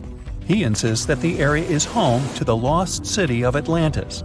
The missing ships and planes and malfunctioning equipment, according to him, were all caused by rays of energy let out by the special energy crystals that power Atlantis. While this sounds silly, Berlitz's theory was convincing enough that over 20 million people bought his book worldwide. Previously, the compass wouldn't work well in the Bermuda Triangle since the lines of the two poles coincided here, true north and magnetic north. But if you fall into this line, your compass will behave strangely. But the magnetic north is constantly shifting, and now it's far beyond the triangle. No legend says pirates of the last centuries operate in the Bermuda Triangle, or that the Flying Dutchman makes other ships disappear. A popular theory is that ships travel to the distant past or future through a time portal in the Bermuda Triangle. Fortunately, these are all myths. Just imagine hundreds of giant tentacles reaching out to a group of ships sailing through the Bermuda Triangle. In the past centuries, they could easily sink an entire fleet, since the ships were made of wood and were lighter. Squids wrapped decks with their strong tentacles, made holes in the ship's hulls with their sharp beaks. Toothy suction cups could break the masts and tear the sails. The water was filling the holds and slowly rising to the deck. The ship sank in a matter of minutes. Survivors reached the shore and told everyone about huge monsters. This is how the legends of the Kraken appeared. Fortunately, now people have sonars and equipment for monitoring the sea space. They say the main reason why this place is so enigmatic must be the magnetic fields that form this ominous triangle. Ocean floor is made of rocks containing a lot of magnetite. It's more like iron. Magnetic fields react to the high concentration of magnetite on the ocean floor, which may start a sort of conflict between the two. It can often lead to various weather anomalies and, as a result, navigation issues. And naturally, any changes in the ocean floor or the Earth's magnetic fields influence the Bermuda Triangle a lot. Magnetic fields tend to shift their position, so do tectonic plates and even the continents, even though we never notice it. The skies are usually very clear there, but back in 1883, some people witnessed abnormal things in the area. Some claim to have seen large blocks of ice falling from the skies, and the crew even managed to save one as hard proof. Seems like the Bermuda Triangle has an alternate not only on Earth, but even in space. Spacecraft usually don't disappear into thin air though, like there's no air. This anomalous area is really large and stretches right above the South Atlantic. It occupies the area from Chile to Zimbabwe, and sits right at the point where Van Allen radiation belts are the closest to the surface of our planet. The Earth has two such belts, which come in handy trapping the particles that shoot in from the Sun. They do a great job protecting the Earth from radiation. The magnetic field there is lower, so it allows the Earth's radiation belt to come closer to the surface. Whenever a satellite passes by, it will be exposed to radiation, which might lead to serious damage. So no satellite can take pictures of it. The South Atlantic anomaly is part of the Earth where natural radiation just flows out of control. Still, there is little evidence that all these triangles are really dangerous. Many believe the Bermuda Triangle itself has been proven time and again to be nothing but a work of fiction. In fact, some shipwrecks, such as the Ellen Austin, gained popularity in the middle of the 20th century, while nobody even thought of drawing a triangle in the Bermuda area before that. The mystery was popularized by science fiction writers and became a common myth, while no serious research proved it any more dangerous than other parts of the world's ocean. So, the crew of the Ellen Austin back in 1881 weren't even aware of the Bermuda Triangle back then, let alone afraid of it. What do you think?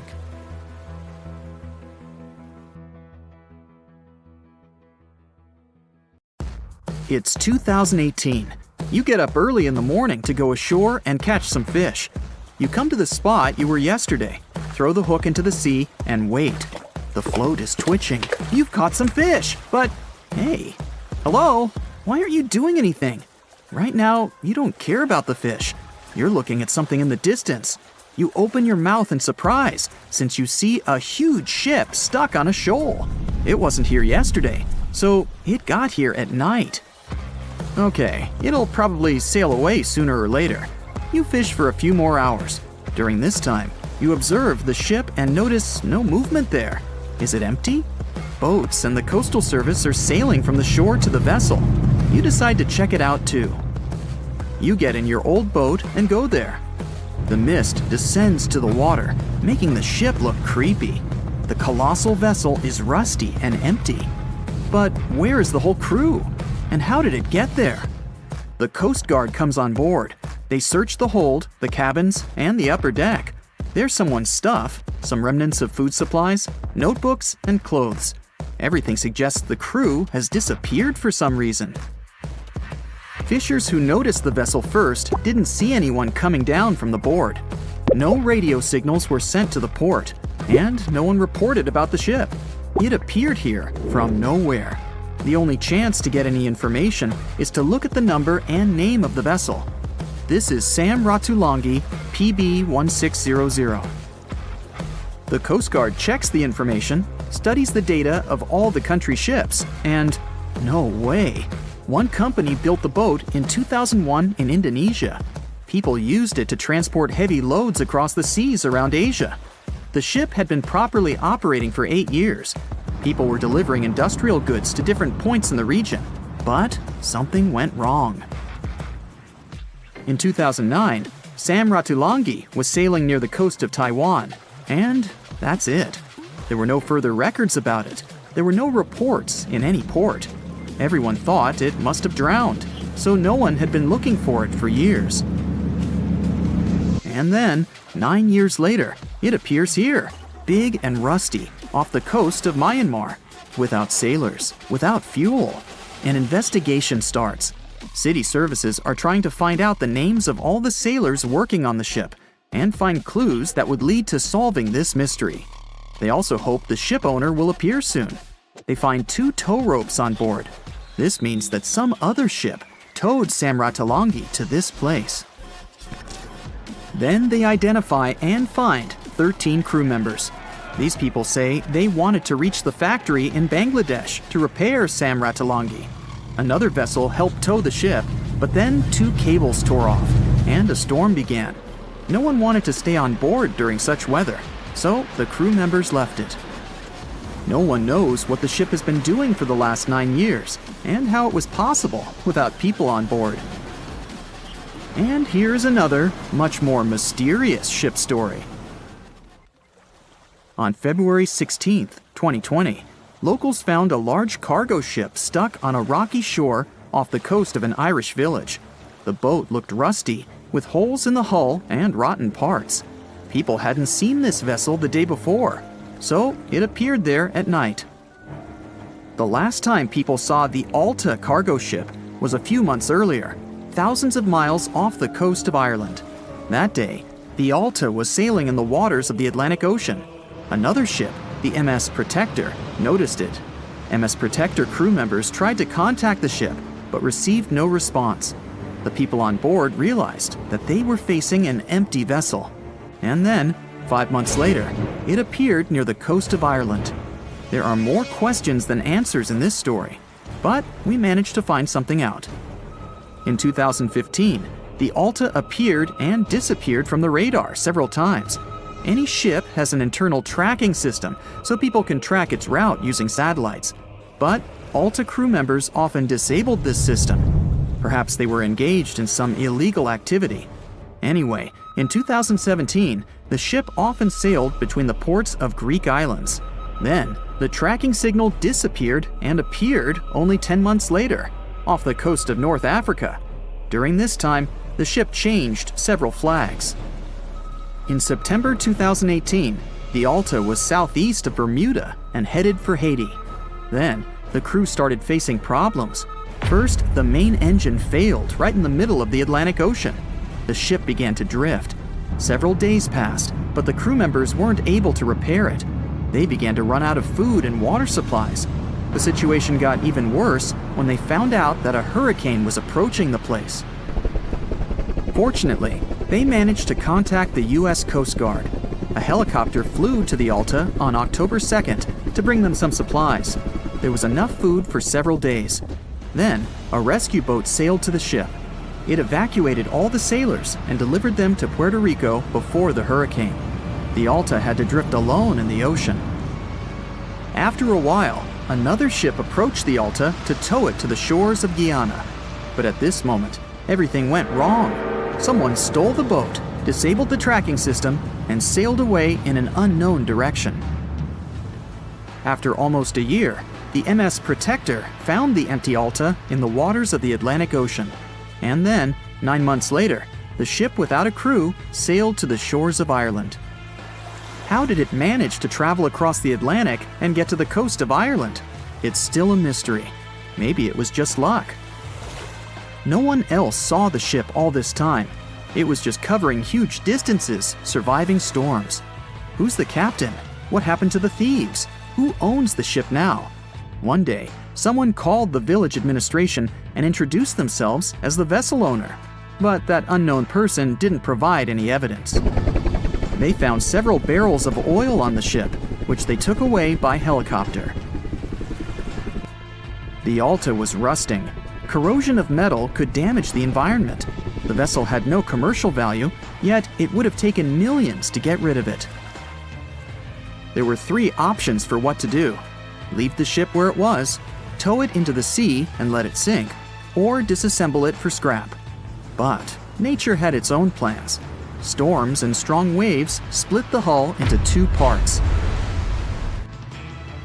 The Alta was drifting without a crew in the waters of the Atlantic Ocean for about 2 years. But this is nothing compared to a ship that was traveling for 38 years. The record belongs to the SS Bechimo. It was a merchant vessel owned by some trading company. In 1931, the ship found itself on the ice off the coast of Alaska. Its movement slowed down. A thick layer of ice blocked the ship, and a strong storm only made the situation worse. The blizzard was so intense that the crew members couldn't see anything but a white veil in front of their eyes. Sailing any further was impossible. The team had to wait for the storm to end. They waited for a day, 2, 3 days. A week had passed, but the snowstorm was only getting stronger. Then, one day, it grew weaker. The crew members split into 2 teams. The first team went to the nearest city. The second group, along with the captain, stayed on board. They set up camp next to the ship and waited for the blizzard, which had started again, to end. There was 0 visibility. And finally, one day, the storm was over. Great! And now, wait a minute. But where is the ship?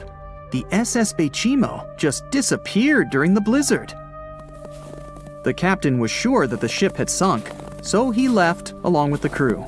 Then, a week later, they saw the vessel drifting near the area where they had lost it. The hull was damaged so severely that it was unsafe to sail on it. Repairing the ship would be pointless and expensive, so the captain decided to abandon it. He was sure that it would go underwater sooner or later, but it stayed afloat for the next few days, the next few months, and a few years. People had reported seeing it at various points along the coast of Alaska for 38 years.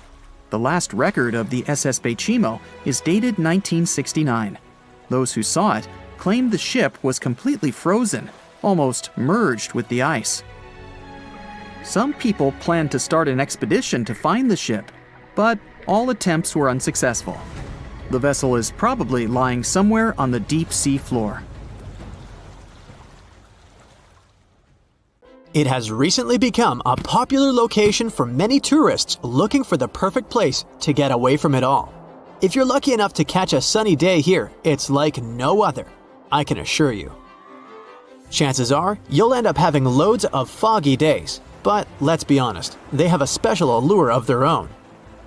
This enchanting smile-shaped island is called Sable Island. It's located 190 miles from mainland Nova Scotia. It wasn't accessible to the general public until 2013. That's when it was added to the list of National Parks of Canada. You can get here either by plane or by water. But what's so enchanting about this place anyway? There must be something since the yearly tourist count is growing every year. Firstly, there's a spectacular number of wild horses here. There are between 200 and 500 horses roaming free all over the island. There's also a large population of gray seals. The place is also the only breeding location of a rare bird species called the Ipswich sparrow.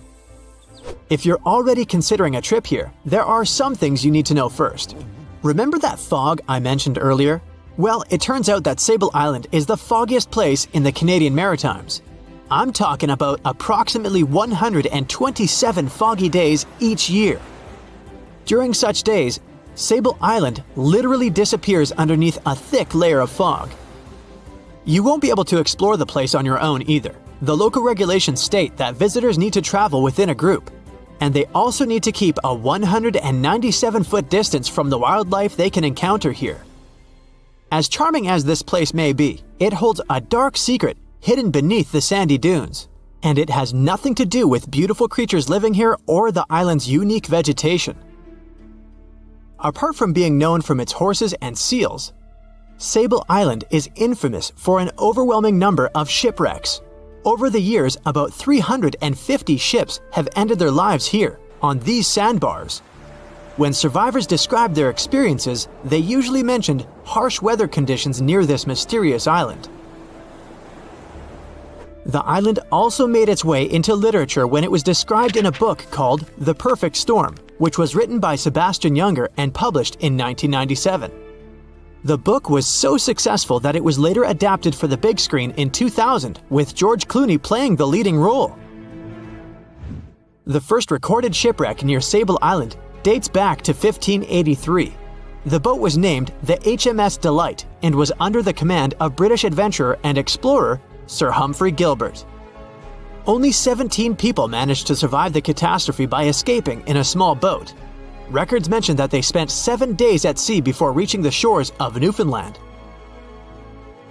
In 1884, another vessel named the Nicosia struggled in the thick fog as well. The ship was completely destroyed, but fortunately, all 18 crew members managed to survive. The captain's son was almost lost at sea when a lifeboat capsized when he was climbing into it. He somehow managed to stay underneath the lifeboat, which was completely submerged. When this lifeboat righted, he eventually emerged from the water and was rescued for the second time. The years between 1947 and 1999 were relatively quiet on the island. In 1999, though, a yacht called the Merrimack ran aground near the shore of the island at about 2 a.m. on July 27th. The 40-foot fiberglass boat had a crew of only 3 people. Natural gas exploration workers, who were luckily not far away, rescued them. The crew managed to fly safely to Halifax the next day. The owner of the Merrimack tried to recover his boat by hiring local fishermen. Unfortunately, this operation was unsuccessful, since only the fittings of the yacht were eventually saved. It took no more than 6 weeks for the sand and waves to crush and completely break up the hull of the Merrimack. So what is it about this place that's so dangerous for boats? Does it have anything to do with the weather? Or maybe there's other forces at play? The explanation turns out to be a bit more complex, and it wasn't easy to figure out, at least not way back in the 1500s. First of all, the island is located close to one of the world's richest fishing grounds. Since it's also near one of the major shipping routes between Europe and North America, hundreds of vessels sail past it each year. The likelihood of shipwreck increases when there are so many boats roaming around the area. Sable Island is also in the way of most of the storms that move up the Atlantic coast of North America. It's no surprise that boats often get hurtled straight onto the shores of this island. The weather has a lot to do with it too. During the summer season, the warm air from the Gulf Stream creates a dense fog as it merges with the cool air by the Labrador Current that passes by the island. Other currents don't help the matter. Sable Island is next to the meeting point of 3 major ocean currents: the Gulf Stream, the Labrador Current, and the Belle Isle Current. Since the 1950s, radars and other modern navigation tools have been used on commercial vessels as well. Up until then, the sextant was the main instrument used to figure out a ship's location. It doesn't mean that sextants weren't accurate. But this instrument couldn't work properly without a clear view of the sun or stars, which means it didn't help much in dense fog, such as the one surrounding Sable Island, or when it was cloudy. Often during bad weather, the captain of a ship navigated, relying on their experiences and intuition based on the ship's speed and direction. That's why most of the survivors in shipwrecks near Sable Island said that the captain had simply miscalculated the ship's position, crashing into Sable Island by accident. This dusty, sandy land is as unfriendly to ships as it is to trees. There's reportedly a single tree on the whole island, and it looks a lot more like a bush. It's actually a pine tree. And since the famous island horses don't see it as much of a food source, it somehow managed to survive. Reports say that the tree was planted back in the 1950s. Local authorities were trying to grow a forest on the island to make it a bit more welcoming.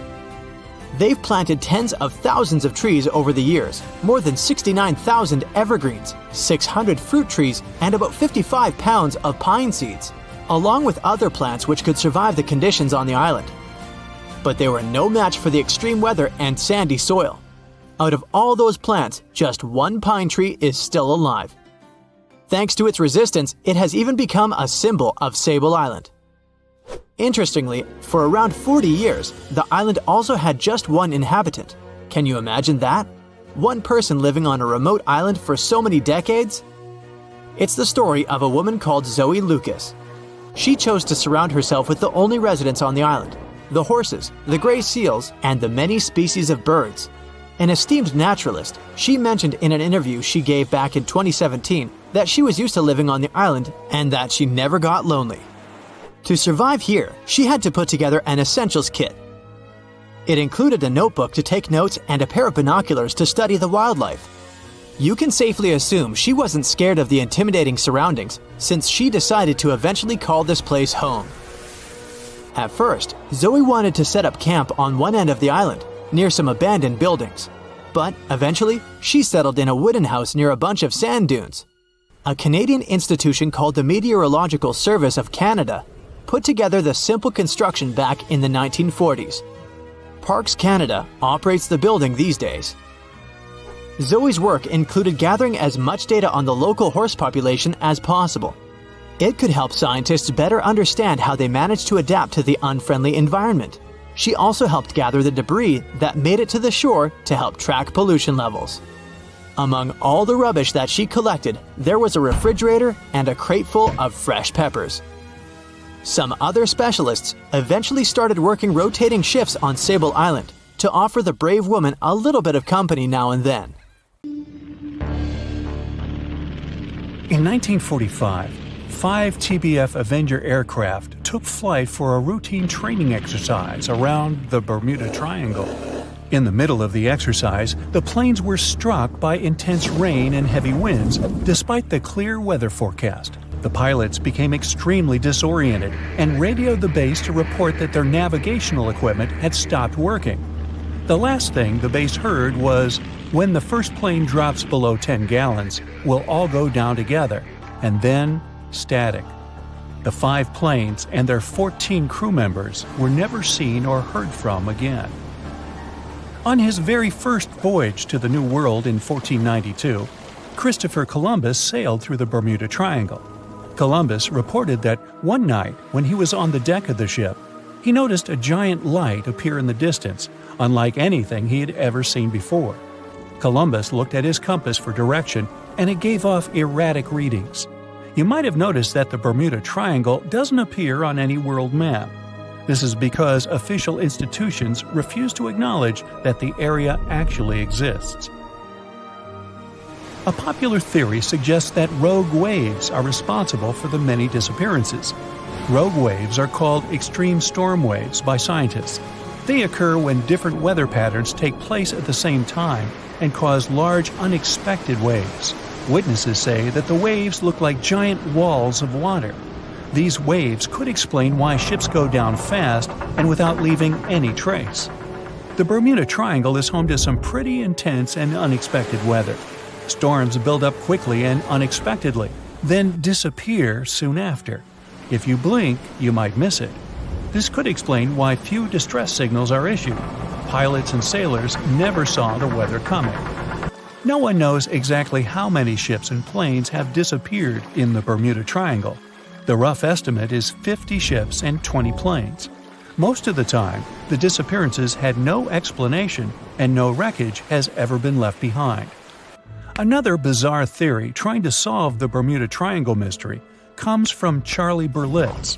He insists that the area is home to the lost city of Atlantis. The missing ships and planes and malfunctioning equipment, according to him, were all caused by rays of energy let out by the special energy crystals that power Atlantis. While this sounds silly, Berlitz's theory was convincing enough that over 20 million people bought his book worldwide. In the year 1800, a large sailing vessel called the USS Pickering departed from the U.S. on its way to the West Indies. The ship sailed into the Bermuda Triangle along with its 90-man crew and was never heard from again. The USS Pickering was the first ever confirmed ship to vanish in the Bermuda Triangle. It's believed that the ship was taken out by a storm, but because no wreckage was ever found, we'll never know for sure. When the TBF Avenger planes went missing, a massive search operation was conducted. Boats and planes searched the Bermuda Triangle for any signs of the aircraft. One of the boats searching was a PBM-5 Mariner airboat. The airboat took flight at 7:27 p.m. and called in a routine radio message 3 minutes later. Then, it was never heard from again. No trace was ever found of the rescue airboat or the 5 Avenger aircraft. An enormous investigation was launched into the disappearance of all these vehicles, but nothing was ever discovered. This particular area of the ocean is one of the most heavily traveled shipping routes in the world. Some skeptics believe that this fact solves the mystery. Statistically, the busier the area, the higher the frequency of accidents and disappearances. While this makes sense, it's not the frequency of disappearances that's responsible for the mystery of the Bermuda Triangle. It's the lack of explanation or wreckage found.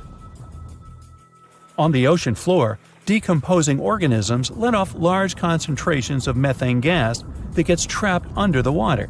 This gas can build up until, boom, it ruptures. The gas surges up to the surface and erupts.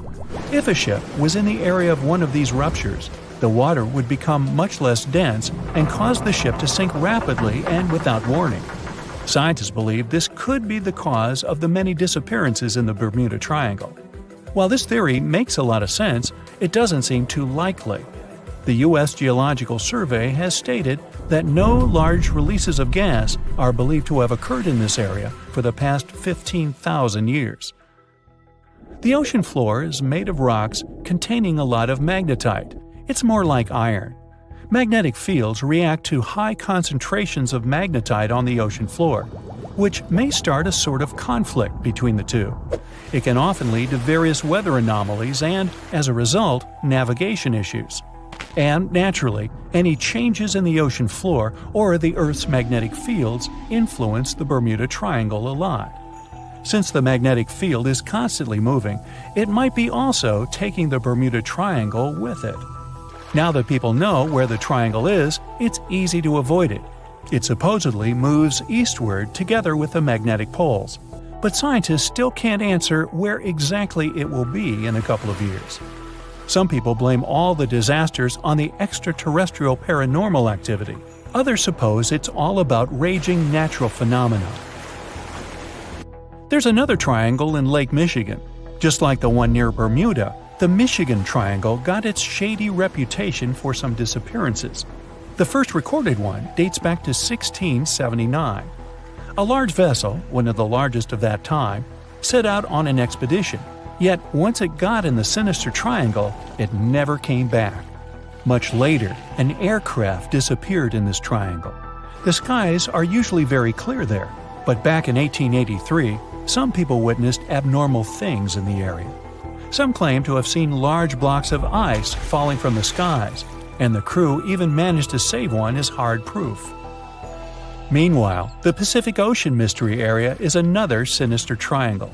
Off the south coast of Japan, not far away from Tokyo, there's a sea where plenty of ships met their doom, disappearing without a trace in these waters. They call it the Devil's Triangle. Some scientists believe the cause of anomalies is the environmental changes. Also, there's a really high concentration of methane hydrates on the bottom of the ocean in the Pacific Triangle area. You're deviating from your original course and sailing in the wrong direction. There's the Caribbean Sea near the triangle, peppered with small islands. The seafloor here isn't deep. The ship can get in shallow waters. And now the ship is stuck on a shoal, and you have no idea where you are. If this were the 21st century, the ship's captain would be able to reach the shore using GPS and other modern navigation. But the most interesting thing is that the compass would work correctly this time, since the magnetic North Pole hasn't already coincided with the true one for a long time in the territory of the Bermuda Triangle. The agonic line is somewhere far away from here. There are no problems with navigation now, but for some reason, this is where ships disappear. In fact, not just here. Throughout the Atlantic Ocean, there are places where many more ships were gone. The Bermuda Triangle is not even in the top 10 of such places. One of the main reasons why many ships are lost here is that one of the most popular shipping routes in the Atlantic passes through the Bermuda Triangle. And the more ships in one place, the more shipwrecks. Simple probability. Then, it just starts getting weird. Other theories say that there's a space-time rift in this region. Ships and planes fall into this rift and end up in the past or the future. But for some reason, there's not a single proof of this myth. There's no reason to think that the rift is hidden somewhere here. The base of an extraterrestrial civilization is located in the Bermuda Triangle. Visitors from other galaxies steal sea vessels along with the crew, so no one finds the wreckage of the ships. This is also a popular myth that has no scientific justification. The Kraken lives somewhere in the triangle. It's a huge squid that sinks ships and also is a legend that sailors tell each other. However, gigantic squids live in the depths of the ocean. They can grow to the size of half a train car, but no cases have ever been recorded where they sunk a large vessel. And in the area of the Bermuda Triangle, they have never ever been seen. People in the past didn't know about the existence of these creatures, so when they saw them for the first time, they described them as huge, terrible monsters. Giant squids are some of the most elusive creatures on Earth, and scientists had to use sonar equipment to find them. They don't like to leave the dark depths and are likely to be afraid of the sound of any ship. So, that should squash the squid as a suspect. Thick fog is rising over the ocean as the sun is slowly sinking towards the horizon. It's hard to see further away than a few dozen feet, but that's enough to notice a hulking, skeletal shape in the distance. As your ship approaches the figure, your heart beats faster, and then you make out the details of another vessel, abandoned by the looks of it. Ghost ships do exist, and their mysteries aren't always solved.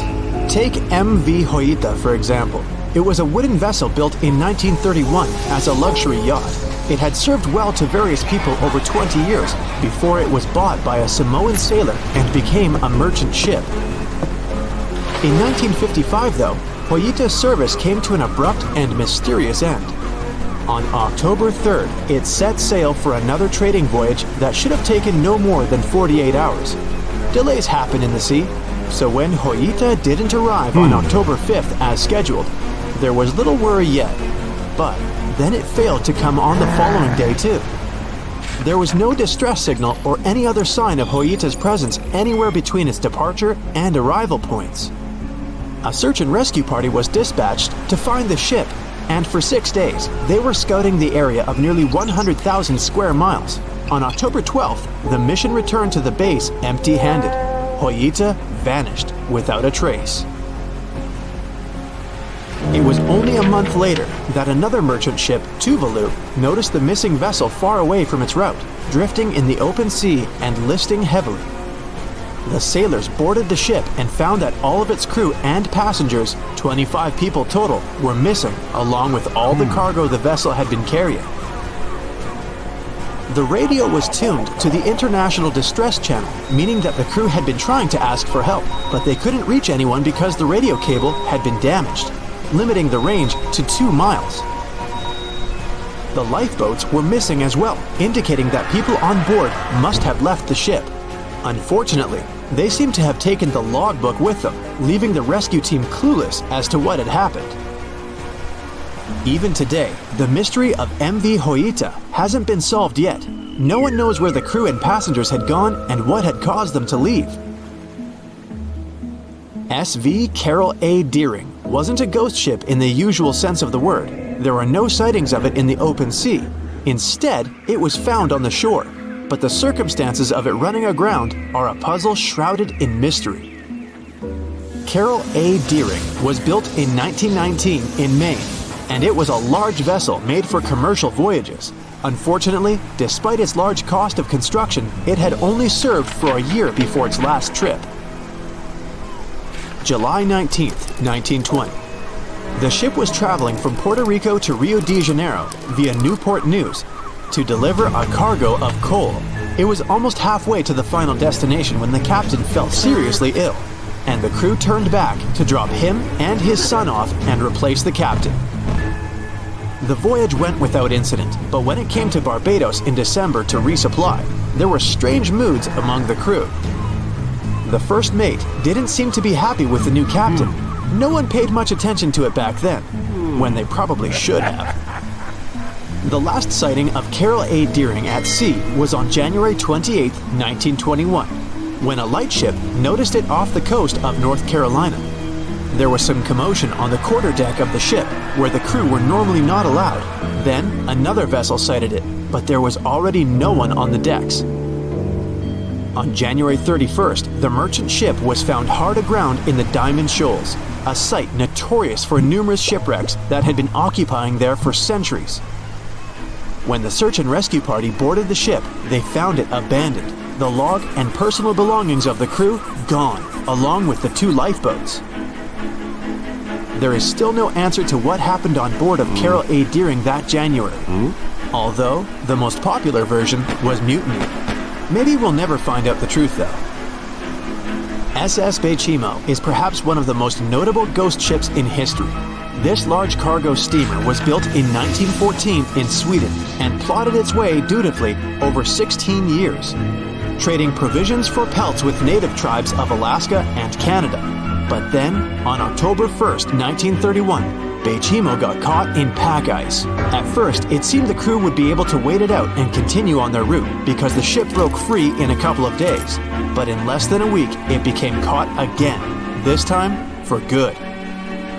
In another week, a rescue party was sent to fetch 22 of the Bechimo's crew, while another 15 remained behind to wait through the winter if necessary and get the ship back. But a month later, after a powerful blizzard struck their camp, the sailors went out of their shelters only to find the ship gone. Luckily, a few days later, a native hunter told them Bechimo hadn't been lost yet. He'd seen it about 45 miles from where they had been stationed. They managed to track it down, but decided the ship wouldn't survive the winter. So they took the most valuable cargo from its hold and abandoned it. They were wrong though. SS Bechimo did survive that winter, and many more that followed. When the ice broke, it sailed away on its own, drifting listlessly along the shores of Canada and Alaska. There were numerous sightings of the ghost ship, sometimes adrift in the open sea, and at other times stuck in the pack ice again. People attempted to board and salvage it, but weather conditions or lack of equipment always prevented them. SS Bechimo was last sighted by native Alaskans in 1969, 38 years after its abandonment. What became of it later remains unknown. The story of SS Orang Medan is one of the most puzzling and harrowing ghost ship stories of the 20th century. No one even knows for sure if the ship even existed in the first place. It wasn't recorded in Lloyd's Shipping, the International Register of Ships, which makes it either a tall tale or a vessel that avoided being officially recognized for some shady reasons. In any case, the accounts as to what happened to the Medan vary. According to most reports, it was carrying some unknown cargo in the Indonesian waters when a distress call was received by another ship in the vicinity. The officer on duty heard an SOS message, but its contents are different depending on the accounts. The message did not repeat, and the crew of Medan didn't answer to any attempts to contact it back. The ship that received the distress call hurried to the rescue, but they only reached the vessel the following day, when it was already drifting and slightly listing. When the rescuers boarded the ship, they found that none of the crew had survived. However, one lifeboat was missing, which implied that there was at least one crew member who managed to escape. What happened to the rest of the people on board remains a mystery to this day. Still, there are no hard facts about this story, so we might never find out whether SS Orang Medan was actually a ship and not a thing of fiction. SV Zabrina was a 3-mast sailing barge built in 1873 for river trade ships in South America. She served for well over 4 decades, proving to be a sturdy and reliable ship. It was later transferred to Europe, where it continued serving its purpose well.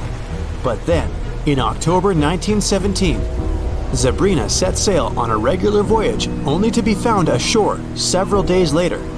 Mysteriously, although the ship was perfectly intact, the entire crew of 5 and the captain were gone. There is no direct evidence or hard facts as to what really happened that day. The most convincing theory is that the crew were washed away from the deck because of an underwater explosion. And then the ship sailed ahead without them. But the truth, as always, remains unknown. The year was 1854, and the SS Arctic, the fastest passenger liner of its time, set out to cross the Atlantic. As it sailed through the misty veil, it slowly disappeared into the unknown. The Collins Line, an American shipping company, was started in 1818 and only began seriously trading in the transatlantic by 1835. Its steamships crossed the Atlantic from Liverpool to New York within just 10 days. Doesn't sound like a great speed today, I know, but back then, the same thing took other ships several weeks. Light on the water with their wooden hulls, powering through with a strong steam engine, those steamships were the favorite choice for many high-profile people. What could go wrong with such an advanced ship, they thought. This reminds me of some other ship everyone believed to be unsinkable. But anyway, back to the Collins Line. It grew to be a serious contender on transatlantic routes, with only one other competitor, the Cunard's Line. It was a British company also aiming to be the main force through the Arctic Passage. In 1835, the company received a new ship that traveled to Liverpool and came back to New York with the largest cargo ever at that time. From then, the Collins Line was steadily growing. It seemed like there would only be future successes for it. Unfortunately, their lavish ships became costly to run with the amount of coal used. Massive power along with weak wooden hulls meant they needed many repairs after each voyage. So, every trip ended up being expensive. But since the ships were safe and had a great reputation, people were willing to pay the price, and the company was definitely not in crisis. They had achieved something no one had managed to do before them. Like I told you, their ships crossed the Atlantic in a whopping 10 days, and Edward Collins, the owner, was very determined to maintain the pace. Their 5 ships easily outran the Cunard's Line of only 3. With this great praise, it provided more attention. Though the Cunard's ships were slower with their iron hulls, they believed there was still profit, regardless of how slowly they sailed. Among Collins' ships, the Arctic, the third of them to be launched, was the largest, reaching 284 feet long, with 2 side-lever steam engines, each with 1,000 horsepower. The paddle wheels made 16 revolutions a minute when at full speed. At the time of its launch, the press called it the most stupendous vessel ever constructed in the United States. But glamour and fame couldn't avoid what would come next. On the 27th of September, the Arctic was on its journey from Liverpool to New York, continuing a speed pace through the thick fog. It's possible that by that moment, after 4 years of record-breaking trips, the crew became overconfident with their sailing and the ship. Going only 50 miles from Newfoundland, they carelessly continued through the fog with no radio contact, sonar, or any other form of identifying objects, equipped only with Morse code. A smaller ship, the SS Vesta, which operated as a fishing vessel, often worked around Newfoundland. It was passing through the same path as the Arctic and crashed into its side. Shocked by the collision, the captain of the Arctic offered help to the much smaller Vesta, but it was soon clear that the damage that seemed minor on the Arctic was far worse. Beneath the waterline, a hole was letting water into the hull. The cost of the much faster wooden hull now seemed less valuable.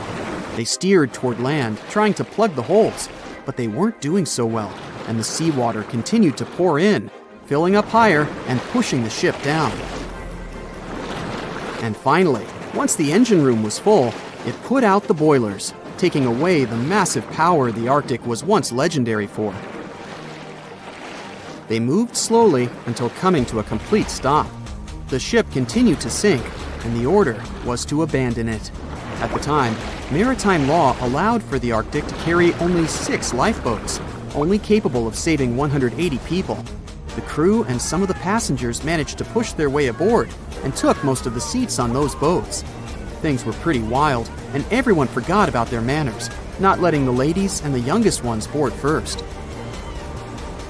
It took 4 hours for the Arctic to sink. 150 crew and 250 passengers were on board. Those that weren't able to find a lifeboat made a desperate attempt to build their own rafts from parts of the ship. 2 days later, only 3 boats made it safely to the shore. The other 3 were never found. Believe it or not, the rescue party also saved some people that had been clinging to the wreckage for 2 days. Unlike the crew, the captain went down with the Arctic, but amazingly survived. He would be only one of 85 people that made it, out of the 400 on board. When the news arrived 2 weeks later, the public responded with great sadness to the losses. Great anger soon followed towards the poor safety measures in the crew. The press published demands to change the laws for more lifeboats. It only made sense to have enough for every person on board a ship. But they ignored those requests. This neglect would lead to more disasters in the future. Enough lifeboats would only come into maritime law some 60 years later, after the disaster of the Titanic. Edward Collins' wife and 2 children were also aboard the ship and didn't return. He was heartbroken, but didn't stop running his business. The Collins line still had a reputation to uphold, the biggest, fastest, and most luxurious on the Atlantic. Edward Collins would now build an even better ship than any other. It was named the Adriatic, and it was the largest ship in the world, 354 feet long. With 2 alternating steam engines that had never been built of this size. These steam engines at the time were at the height of engineering, though today you can only see them in models and toys. With the new addition of 2 masts, the Adriatic would also be able to sail if needed. Luckily, they made some lessons from the disaster of the Arctic. But before their new ship, the Adriatic, was built, another disaster had occurred. The sister ship of the Arctic had also sunk. They believed this second ship was desperate to stay in front of the Cunard's line and hit an iceberg somewhere during the race.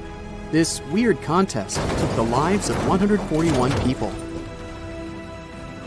The desperation of Collins and his weakly built hulls pushed the company towards bankruptcy in 1858. The newly built Adriatic, costing over $1 million, had only made 1 voyage in the end. And even that voyage was considered a disaster. The ship collided with a tugboat. It still managed to finish its maiden voyage at a suitable time. After the company had gone bankrupt, they had to sell the ship for only $50,000. They removed the great giant engines, replacing them with only sails. Although it was once the greatest ship on the high seas, it was only 30 years later until it was abandoned, labeled irreparable, and anchored in a river. The other remaining ships were also sold and only used for parts. Edward Collins left the industry altogether, seeking work on dry land instead. As the Collins line was no longer in the mix, the Cunards would grow in strength.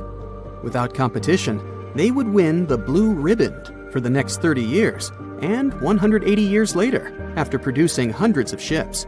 They still have a constant presence on the seas as they provide transatlantic crossings, world voyages, and leisure cruises. To this day, the Cunard Line is the only one to run ships between Europe and America, and it's great proof that it's not always the fastest that's the best. They say nothing is ever lost, and it's true. Let's discover ships frozen in time. The first one is truly fascinating. Here, the Antikythera shipwreck. It's a Greek trading ship from the 1st century BCE. It's located on the east side of the Greek island of Antikythera and at the merging point of the Aegean and Mediterranean seas.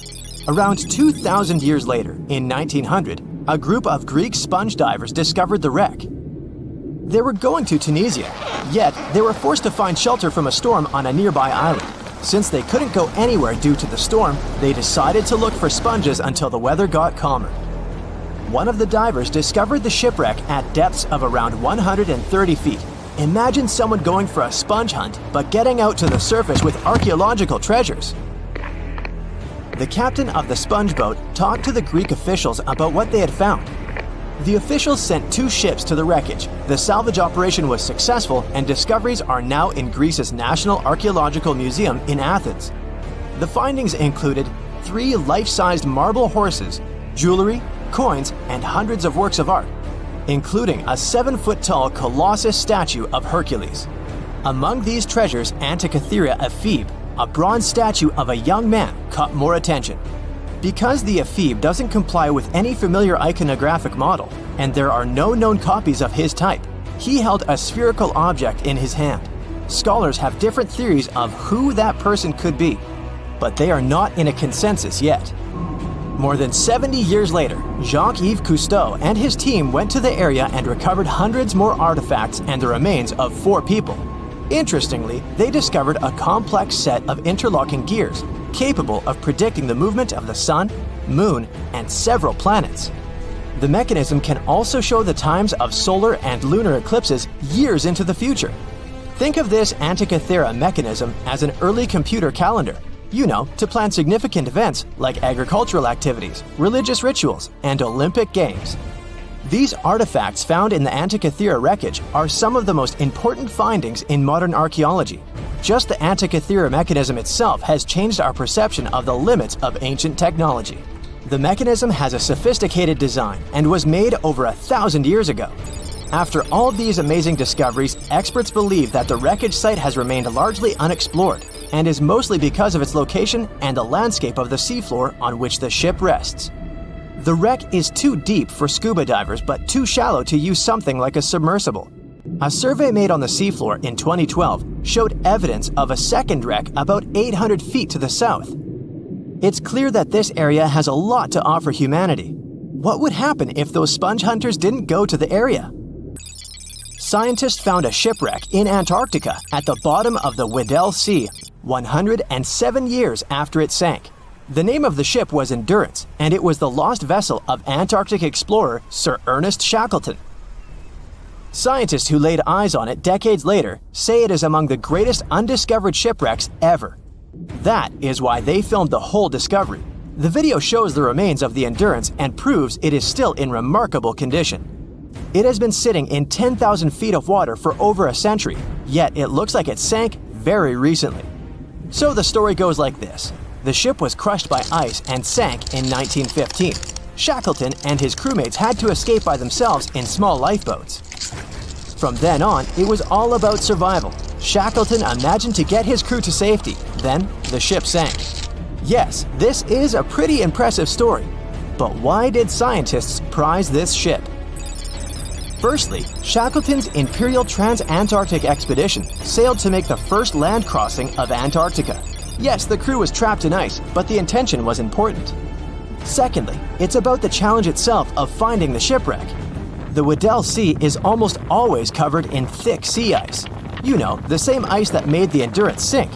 Getting near the presumed sinking location is super hard, let alone being able to conduct research. Experts of the modern expedition team foresaw the time when the lowest extent of Antarctic sea ice would come using satellite images. They realized that the weather was in their favor to start an expedition. Dr. John Shears said that they have successfully completed the world's most difficult shipwreck search, fighting against constantly shifting sea ice, blizzards, and temperatures decreasing to negative 0.4 degrees Fahrenheit. Yeesh, I can't imagine the worst conditions in Antarctica if these conditions are in their favor. Lastly, look at this. It's timbers. They're very much intact. Plus, you can read the ship's name. It's still visible. Marine archaeologist Menson Bound says that this is the finest wooden shipwreck he has ever discovered. He has 50 years of career experience, so I believe the guy. So how come the wood is not rotten? Dr. Michelle Taylor, a deep-sea polar biologist, said that there has been little wood deterioration because the wood-munching animals are not in this forest-free region of Antarctica. Workers of a coal mine in East Serbia discovered 3 shipwrecks that had been there for at least 1,300 years. The largest shipwreck is an ancient Roman fleet. It's around 50 feet long with a flat bottom. It's estimated that the ship could carry a crew of 30 to 35 people. Looking at its hull, you can see the marks of repairs. Wow, this one had a lengthy career. You know, it gives us insight into more than 1,000 years ago. The 2 smaller vessels, on the other hand, match descriptions of boats used by Slavic groups to attack the Roman frontier. These 2 have been discovered under mud and clay in an ancient riverbed. Apparently, in those times, there was a Roman base in a place called Viminacium City. Interestingly, Viminacium was a provincial capital with an estimated 40,000 inhabitants in the 4th century CE. For comparison, it was even larger than Pompeii. The Kostelach coal mine is a center of hidden gems. Archaeologists had found evidence of ancient human and animal activity here before. For instance, in 2012, experts found bones of at least 5 woolly mammoths, which went extinct about 10,000 years ago. Canadian archaeologists found a ship 150 years after it went missing in the Canadian Arctic waters. This merchant ship is called HMS Investigator.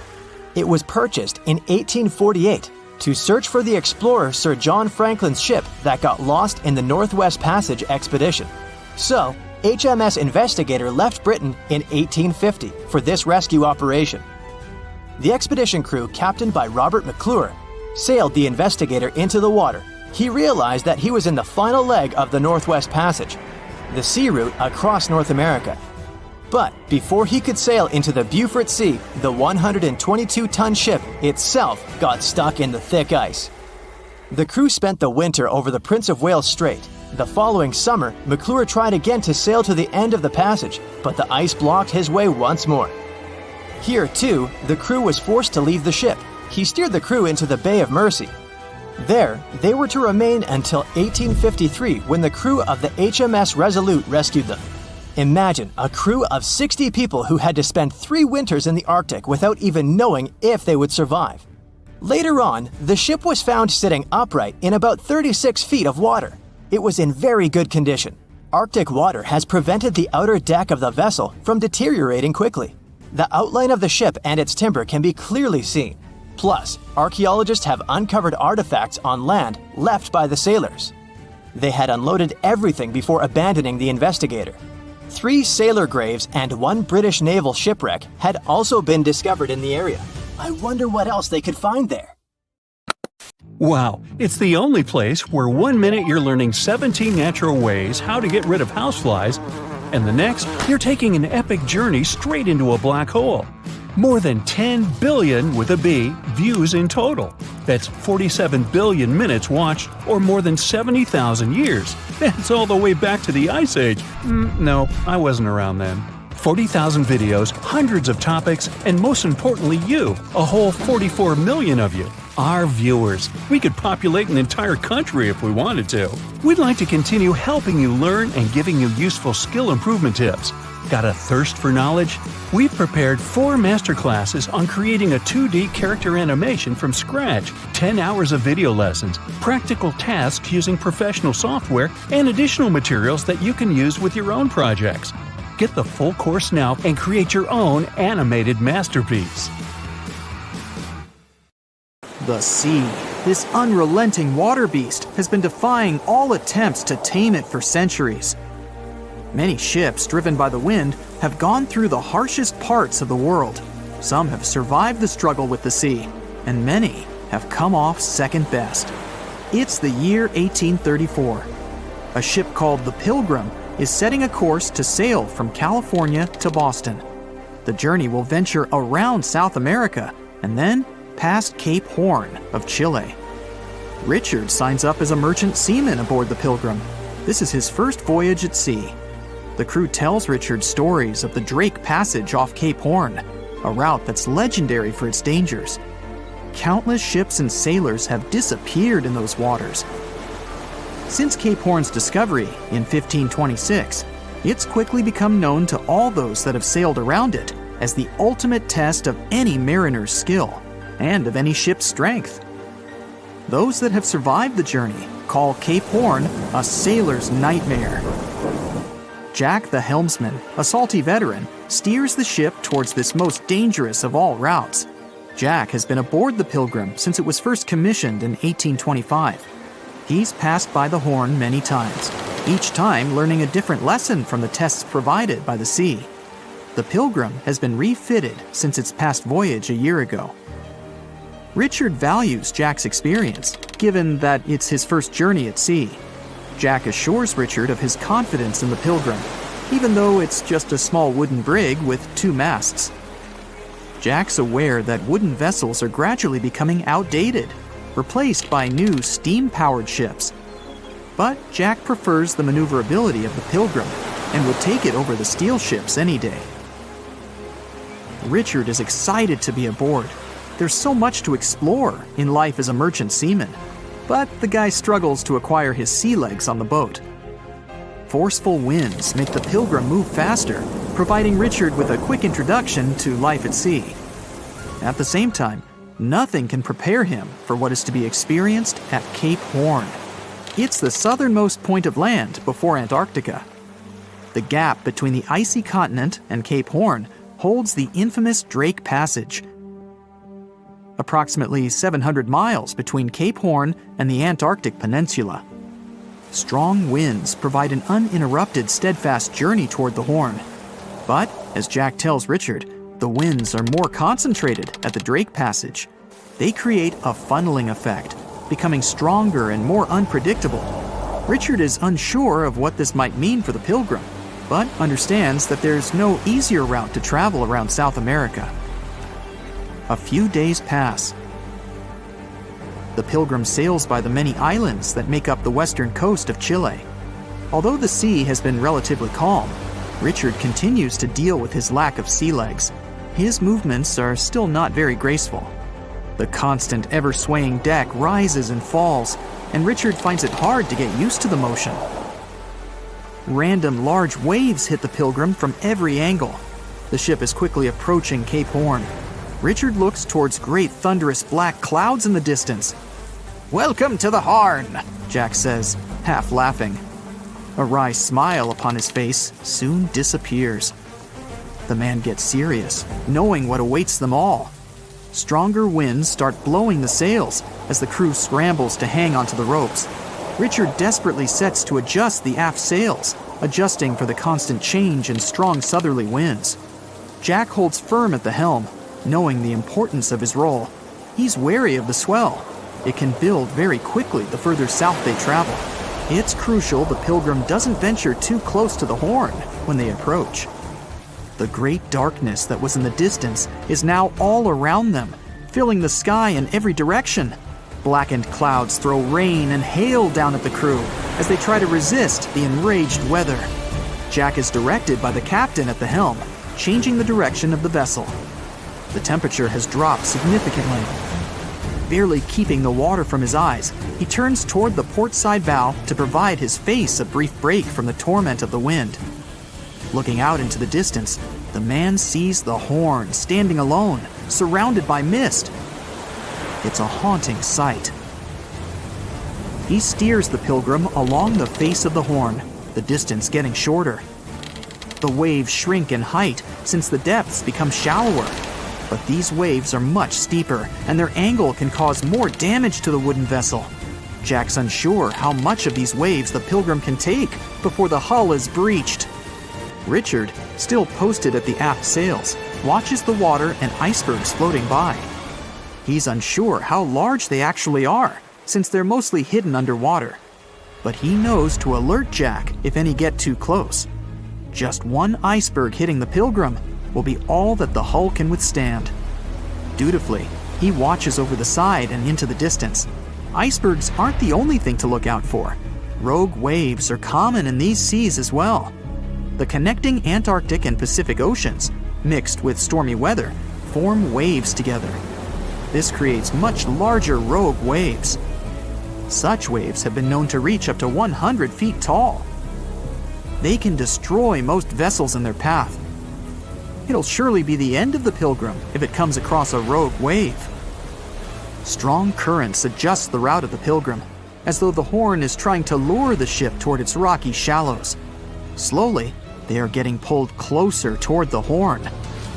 Jack is fighting the current at the helm. Spinning the wheel, he strains his body as much as he can.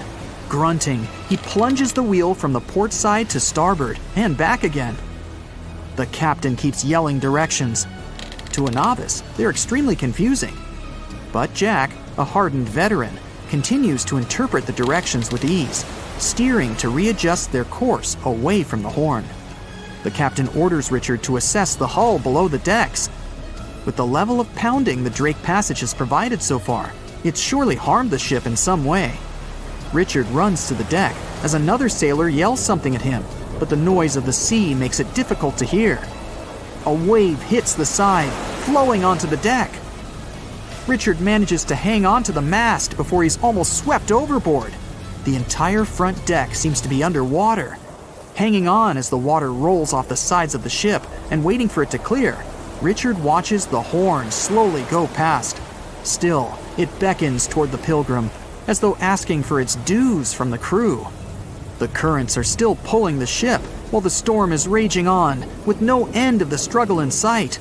The storm is growing ever larger and fiercer. Richard gathers himself to head below and assess the damage. After a slow descent to the lower decks, Richard can finally look over the hull from the ship's quarters. There's no damage from what he can gather. But he's shocked by the depth of the water inside. It's now at waist depth. Cups, amongst other things, float in the water. Even inside the ship, the guy can't escape the waves. Unable to make sense of it all, he stands frozen, listening to the almighty power of Mother Nature outside. The sea roars even more wildly, waves constantly thudding against the hull. It sounds like a somber drumbeat, a slow countdown to the demise of the Pilgrim. Richard forces himself back to the terrors of the above decks, grasping onto the rails to carefully walk the slippery stairs. He leaves the disturbing creaks of the wooden decks. They're soon replaced with the strained sounds of the ropes, the yells of other sailors, and the deafening roar of the sea crashing all around him. Jack is at the helm, focused on his role, still fighting the wind and the waves, even with the addition of ice and frost. It seems that the world around him has set its heart to distract the man from his duty, but Jack pushes on determinedly. For 9 days, the Pilgrim fights the constant changes in stormy weather, facing all kinds of obstacles, but the ship manages to make it through. As they leave the storm behind, the crew sets their course north for their final destination. The sight of the sun peeking through the dark clouds is the most relieving thing Richard has ever experienced. Unfortunately, Richard lost his rations at some stage during the storm. At sea, if your rations are lost, it's your own bad luck. Luckily, Jack is kind enough to share some of his. The Megalodon was the biggest shark to ever live. Not only that, it's one of the biggest fish and the largest predator in Earth's history. They've been known to reach lengths of up to a whopping 70 feet. That's over 3 times longer than the biggest great white shark on record. The females have also been found to be around twice the size of the males. The Megalodon could swallow a small car without it even touching its teeth, if cars had been around then. Its teeth could grow to over 7 inches long. It looks like we're going to need a bigger boat, and best make it steel-plated, as this shark can easily gnaw its way through ships. The underwater terror could bite a ship clean in half, with the highest bite force ever calculated for any animal, living or extinct. The force of its ferocious bite was up to 40,000 pounds. That's around 108,000 times the strength of a human's and 10 times the force of a modern crocodile's bite. Its chomp is so strong that it makes the T-Rex's bite look about as powerful as my granny's after she's taken her dentures out. In fact, the Meg was so big and powerful that it had no natural predators. It was the uncrowned king of the seas, swimming freely from ocean to ocean. This cosmopolitan creature was found all over the world, from America to Europe and Australia to Japan, assuming there were countries back then. Meg fossils have been found on every continent except Antarctica. Everybody skips Antarctica. Science tells us that the megalodon went extinct over 3.6 million years ago. But could they still be alive at the deepest depths of the ocean?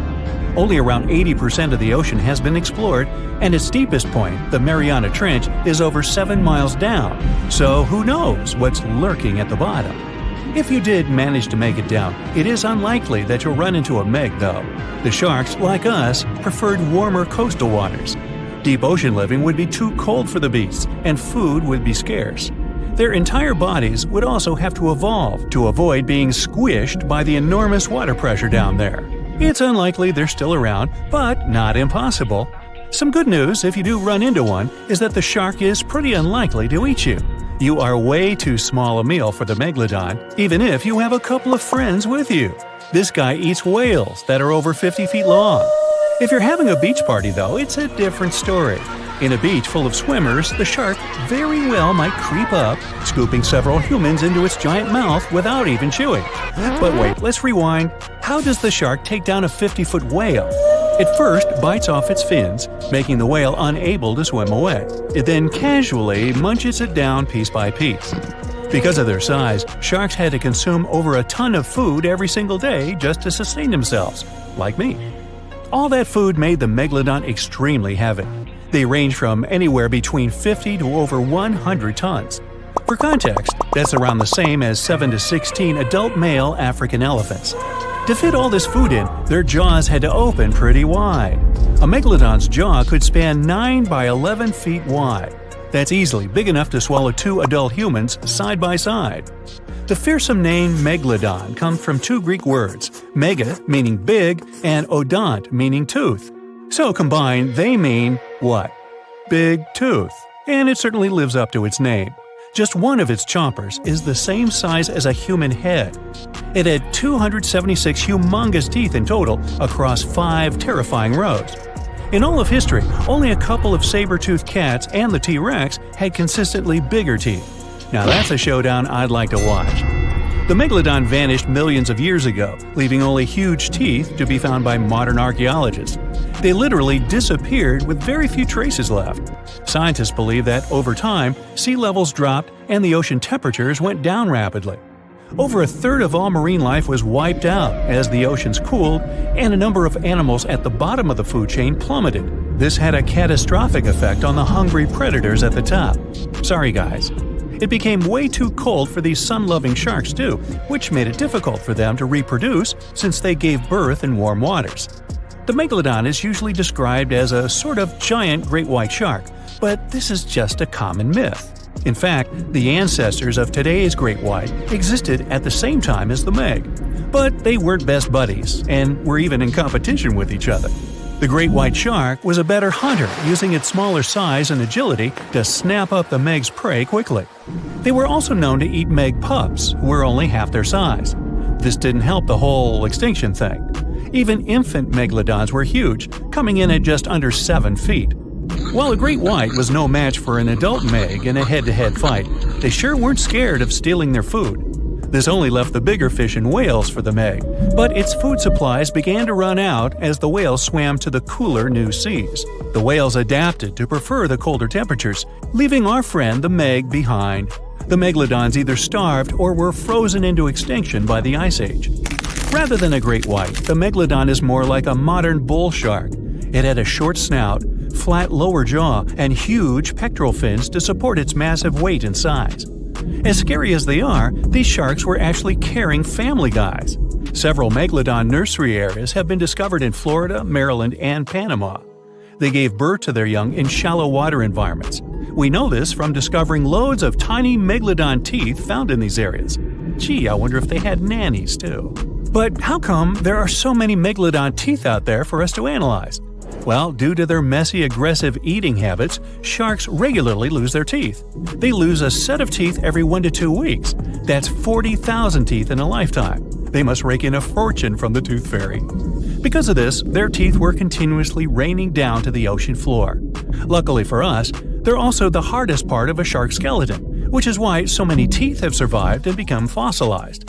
It's fair to say that the first discoveries of the Meg's teeth confused people. Early discoverers thought the Meg's teeth were petrified tongues of ancient serpent creatures. They even used to call them tongue stones. It's also a common myth that the megalodon was around at the same time as the dinosaurs, although this would have been pretty cool. The dinosaurs were wiped out around 66 million years ago, but the megalodons came much later. The oldest Meg fossil is only around 23 million years old, but it's tricky to pinpoint the exact date. After all, calendars weren't invented yet. They became extinct way before humans even evolved. The earliest Homo sapiens, which is a fancy name for the first humans, emerged about 2.5 million years ago. But what if the megalodon shark didn't go extinct? Whale populations have dropped drastically since these guys were last around, so there'd be way fewer whales for them to chomp down on. Whales have also gotten a lot smarter and learned new defensive moves, making them way harder to take down. It's estimated that they ate around 12 tons of food each day. If they were still around and eating that much, they'd be forced to eat smaller fish, and there'd be barely enough big fish for us humans to survive on. The naughty megalodons would also be able to track fishing boats and steal the fish that they worked hard to collect. It's safe to say we'd see a lot less fish in the aisles of your neighborhood supermarket. As our ocean temperatures are heating up again, the sharks would also thrive and reproduce faster than ever.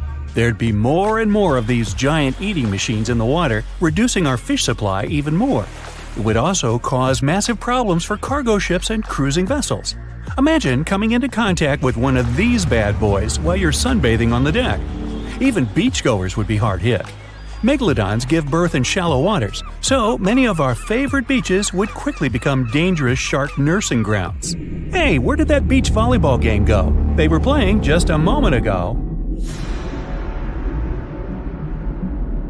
Giant container ships are responsible for much of the global trade. Thanks to them, you receive your orders from overseas, sooner or later. But they do have a problem just like any mechanical vessel. They tend to break down. That's where these little bad boys come in. Tugboats are meant to help any stranded vessel that either lost power or sustained any technical or physical damage. Besides being salvage vessels, tugboats also help guide ships when they dock. Since these ships are massive, underline, they require little tugboats to survey the surroundings and help them navigate to dock properly. They also serve as firefighting boats in case a fire breaks loose in the ship. Many of these cargo ships already have a system to stop fires, but tugboats provide extra help in case the fire gets out of control.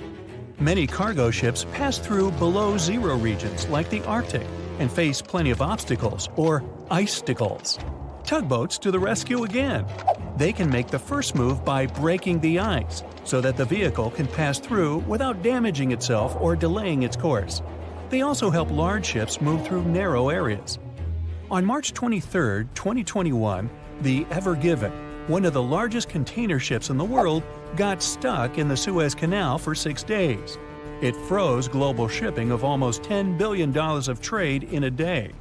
The Suez Canal is one of the most important routes for trading, but happens to be quite narrow for its purpose. To put that into perspective, it's like the Empire State Building getting lodged in the middle of a busy freeway. So, if you were wondering why your delivery was late during that month, it's probably because of that incident. The bottom of the ship nearly touched the floor of the canal. In the early morning of March 23rd, the weather was acting up. It was getting worse and worse, with the wind picking up to around 45 miles per hour. Those were some terrible weather conditions for navigation. That should have been the first red flag, but the Canal Authority didn't have a system for monitoring weather conditions or warning ships about them. The captain, Krishnan Kantavel, ignored the signs and decided just to go with it, not knowing the perils and the consequences ahead. The Egyptian pilots that were assisting with the navigation failed to provide proper instructions.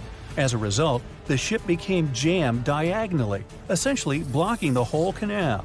The canal authorities didn't provide tugboats for some reason, which is why it was stuck for 6 days. Things were so bad, they had to bring excavation diggers to remove some land for the ship to properly turn back to normal. So, these little tuggers are really important for world trading to work. The vessels are getting bigger and bigger, with the world depending on import and export more than ever. They're built for going long distances rather than maneuvering in tight spaces and corners. The tugboats are surrounded by a material that won't scratch or damage the vessel, kind of like bumper cars at the carnival. They can either push or pull. But one thing's for sure, more than one is needed to help a ship get back on its aquatic feet. Ships don't have a lot of water passing over the rudder for them to turn quickly, and they risk damaging the engine if they push it too hard. They can either tow it directly or indirectly. The tug is pulling the vessel either in front of it or from side to side. They can also push it from one side to another. These tiny boats are like ants compared to giant ships. Their success secret is that they're floating on the water, which means there's no solid foundation for them to struggle. As a result, pushing and pulling is easy. Many newer tugboats have 2 large diesel-powered engines. There are also some electric models which are good for the environment and still do their job well. Shipping boats in general are better for the environment than trucks and planes, but are slower.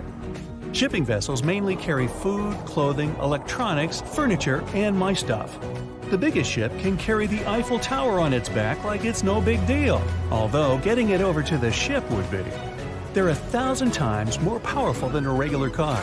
If all the containers in the world were arranged in a pile, it would cover half the planet.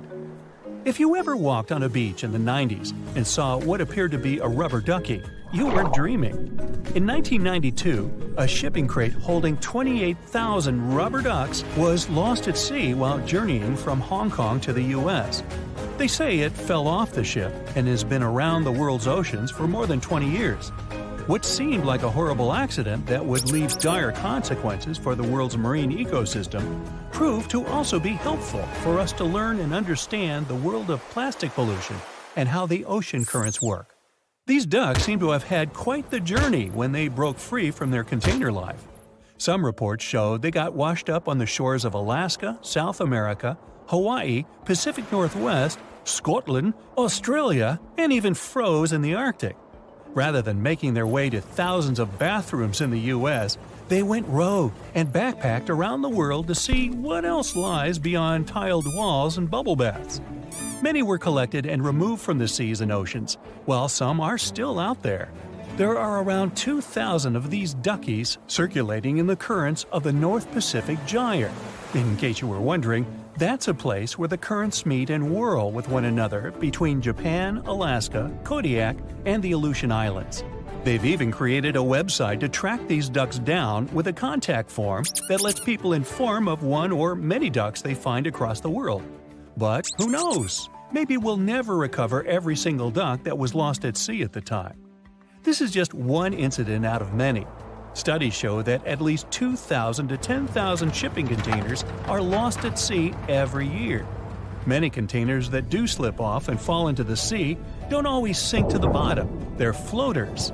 On the downside, they don't float high enough to become colorful islands that are easy to notice.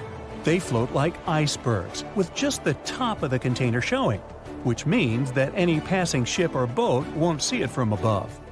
If they pass through it, then significant damage can happen to the ship. They can't stay floating forever, so they end up sinking after many days of being suspended in the open water. Some people have even seen shipping containers washed up on shore after being stranded at sea. These bad boys have been made to last for a very long time. If you take proper care of them, the life expectancy of each container can stretch for more than 20 years. It's pretty amazing that they travel all over the world and are filled and refilled with new items many times. They go through all sorts of weather conditions and have to survive in different climates. Many modern houses are made out of retired shipping containers designed with a nice aesthetic touch. Shipping container houses provide the exact same living conditions, except they look cool.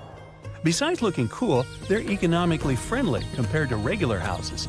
You can save plenty of money with the structure pretty much halfway done.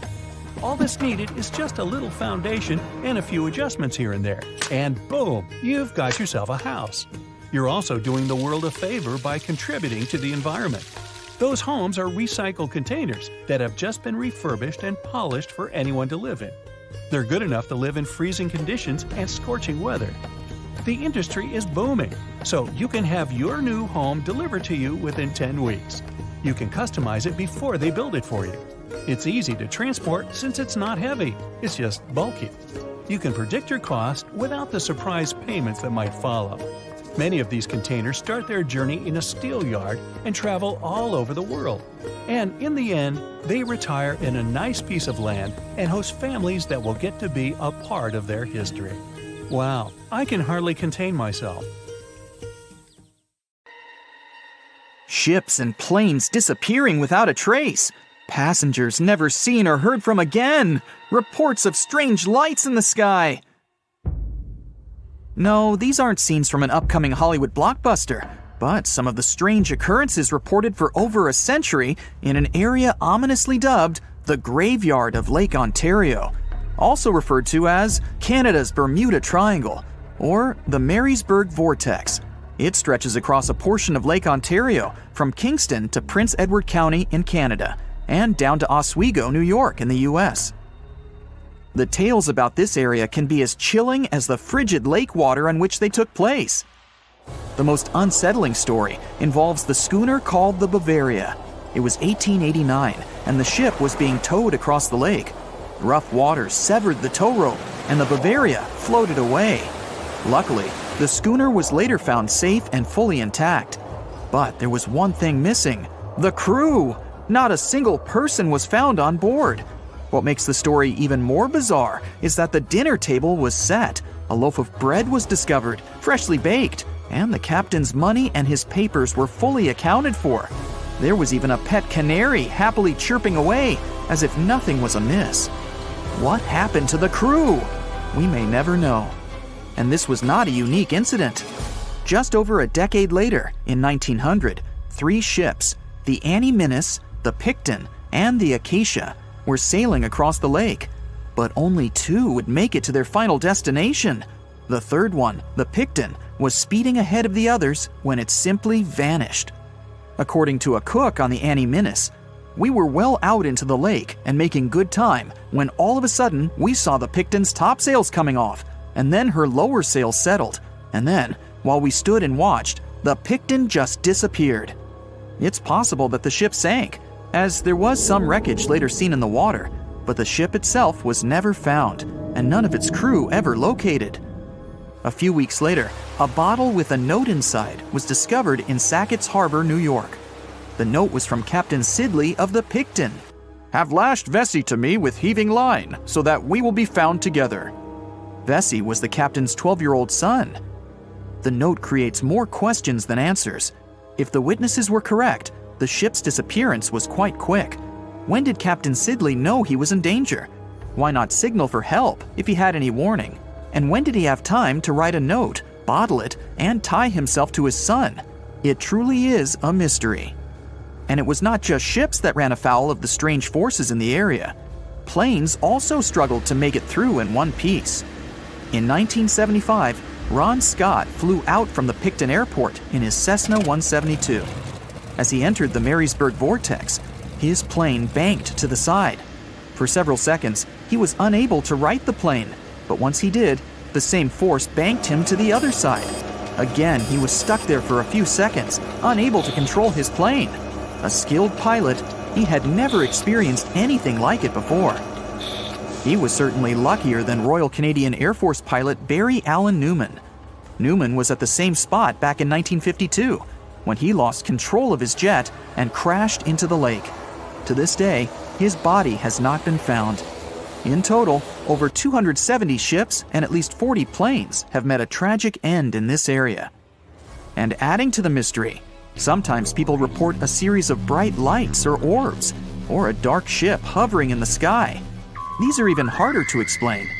Witnesses willing to report them are adamant they are true. Sid Wells said he watched a strange shape like a multifaceted diamond slowly spinning in the sky, and then it just disappeared. Others claim to have seen it too. Of course, the Marysburg Vortex is just one of several places around the world known as vile vortices, a term coined by biologist and writer Ivan T. Sanderson. He discovered 12 other equally spaced areas on the surface of Earth where funny things happen. The best known of these, of course, is the dreaded Bermuda Triangle. Situated in the Atlantic Ocean between Bermuda, Florida, and Puerto Rico, it has been blamed for the disappearance of thousands of people. They went in, on boats or in planes, but they never came out. Even the explorer Christopher Columbus experienced the mystery of the Bermuda Triangle during his first voyage to America in 1492. He said the compasses pointed in the wrong direction, the sea levels seemed to change dramatically, and he even spotted strange lights in the sky. In 1918, the USS Cyclops, which was one of the US Navy's biggest fuel ships, disappeared there. Since the 309 crew members were declared lost at sea when the Cyclops vanished, it's seen as the largest loss of life in the history of the US Navy in a single incident. At the time, the weather was good. The one message sent that day from the ship indicated no issues or concerns, and a distress signal was never sent. A thorough naval investigation followed. Its conclusion? Many theories have been advanced, but none that satisfactorily accounts for the ship's disappearance. In other words, the investigators were stumped. There's also the Dragon's Triangle, located in the Pacific Ocean. The most disturbing story involves a group of Japanese vessels that disappeared in the 1950s. When researchers were sent to investigate what happened, they too disappeared. In each case, it's impossible to truly know what occurred, and it's easy to get caught up in stories of giant sea monsters lurking beneath the waves. Who doesn't like a good scare? And Sanderson was willing to accept the possibility of such stories being true. He believed the vile vortices that he studied could be explained by anything from a wrinkle in the space-time continuum to magnetic abnormalities to underwater people. Of course, Sanderson was not only a huge fan of strange places, he also wrote about strange creatures like Bigfoot and the Loch Ness Monster. His skills as an impartial scientist are questionable, though. In 1948, he claimed that some 3-toed footprints found at Clearwater Beach in Florida were proof of 15-foot-tall penguins, arguing that they were impossible to fake. In 1988, Tony Singerini revealed that he and his friend, attaching some cast-iron feet to his high-top sneakers, were behind the giant penguin hoax. So maybe Sanderson isn't the most reliable source after all, but there are also some very compelling and wholly natural explanations. Let's look specifically at the Marysburg Vortex. It's entirely possible that ships like the Bavaria and the Picton were done in by a mix of bad luck and bad weather. Unsettled weather is certainly not uncommon on Lake Ontario, and flash storms on the open water can prove dangerous to the most skilled sailor. And even today, with advances in weather forecasting, we get it wrong all the time. Back then, there was no way to predict that a storm was just around the corner. And the weather was just one issue. Historian Mark Seguin said that the area was always known to be dangerous, as the lake bed quickly becomes shallow along the eastern shore. There are also small rocky islands and shoals scattered throughout the area, making sailing a risky venture, especially for larger vessels or those weighed down by heavy cargo. By the mid-20th century, modern weather forecasting and improved shipbuilding alleviated most of the hazards of the Great Lakes shipping, resulting in fewer losses. The last major shipwreck in any of the Great Lakes was that of the SS Edmund Fitzgerald, which sank off the coast of Lake Superior in 1975, with 29 crew members going down with it. It seems the vortex is no match for human progress. And as for lights or images in the sky, in most cases, it's the result of an interesting phenomenon called thermal or temperature inversion. When this happens, a layer of warm air becomes trapped under cold air. This can result in mirages or reflections. So, a light on the ground that is miles away can be reflected in the sky, giving the impression of a flying object. Other parts of the mystery may be solved with a little time. Lake Ontario's freshwater and frigid temperatures help preserve the ships and planes that came to rest there. As divers and researchers continue to explore the area, maybe we'll finally learn the fate of the Bavaria, the Picton, Captain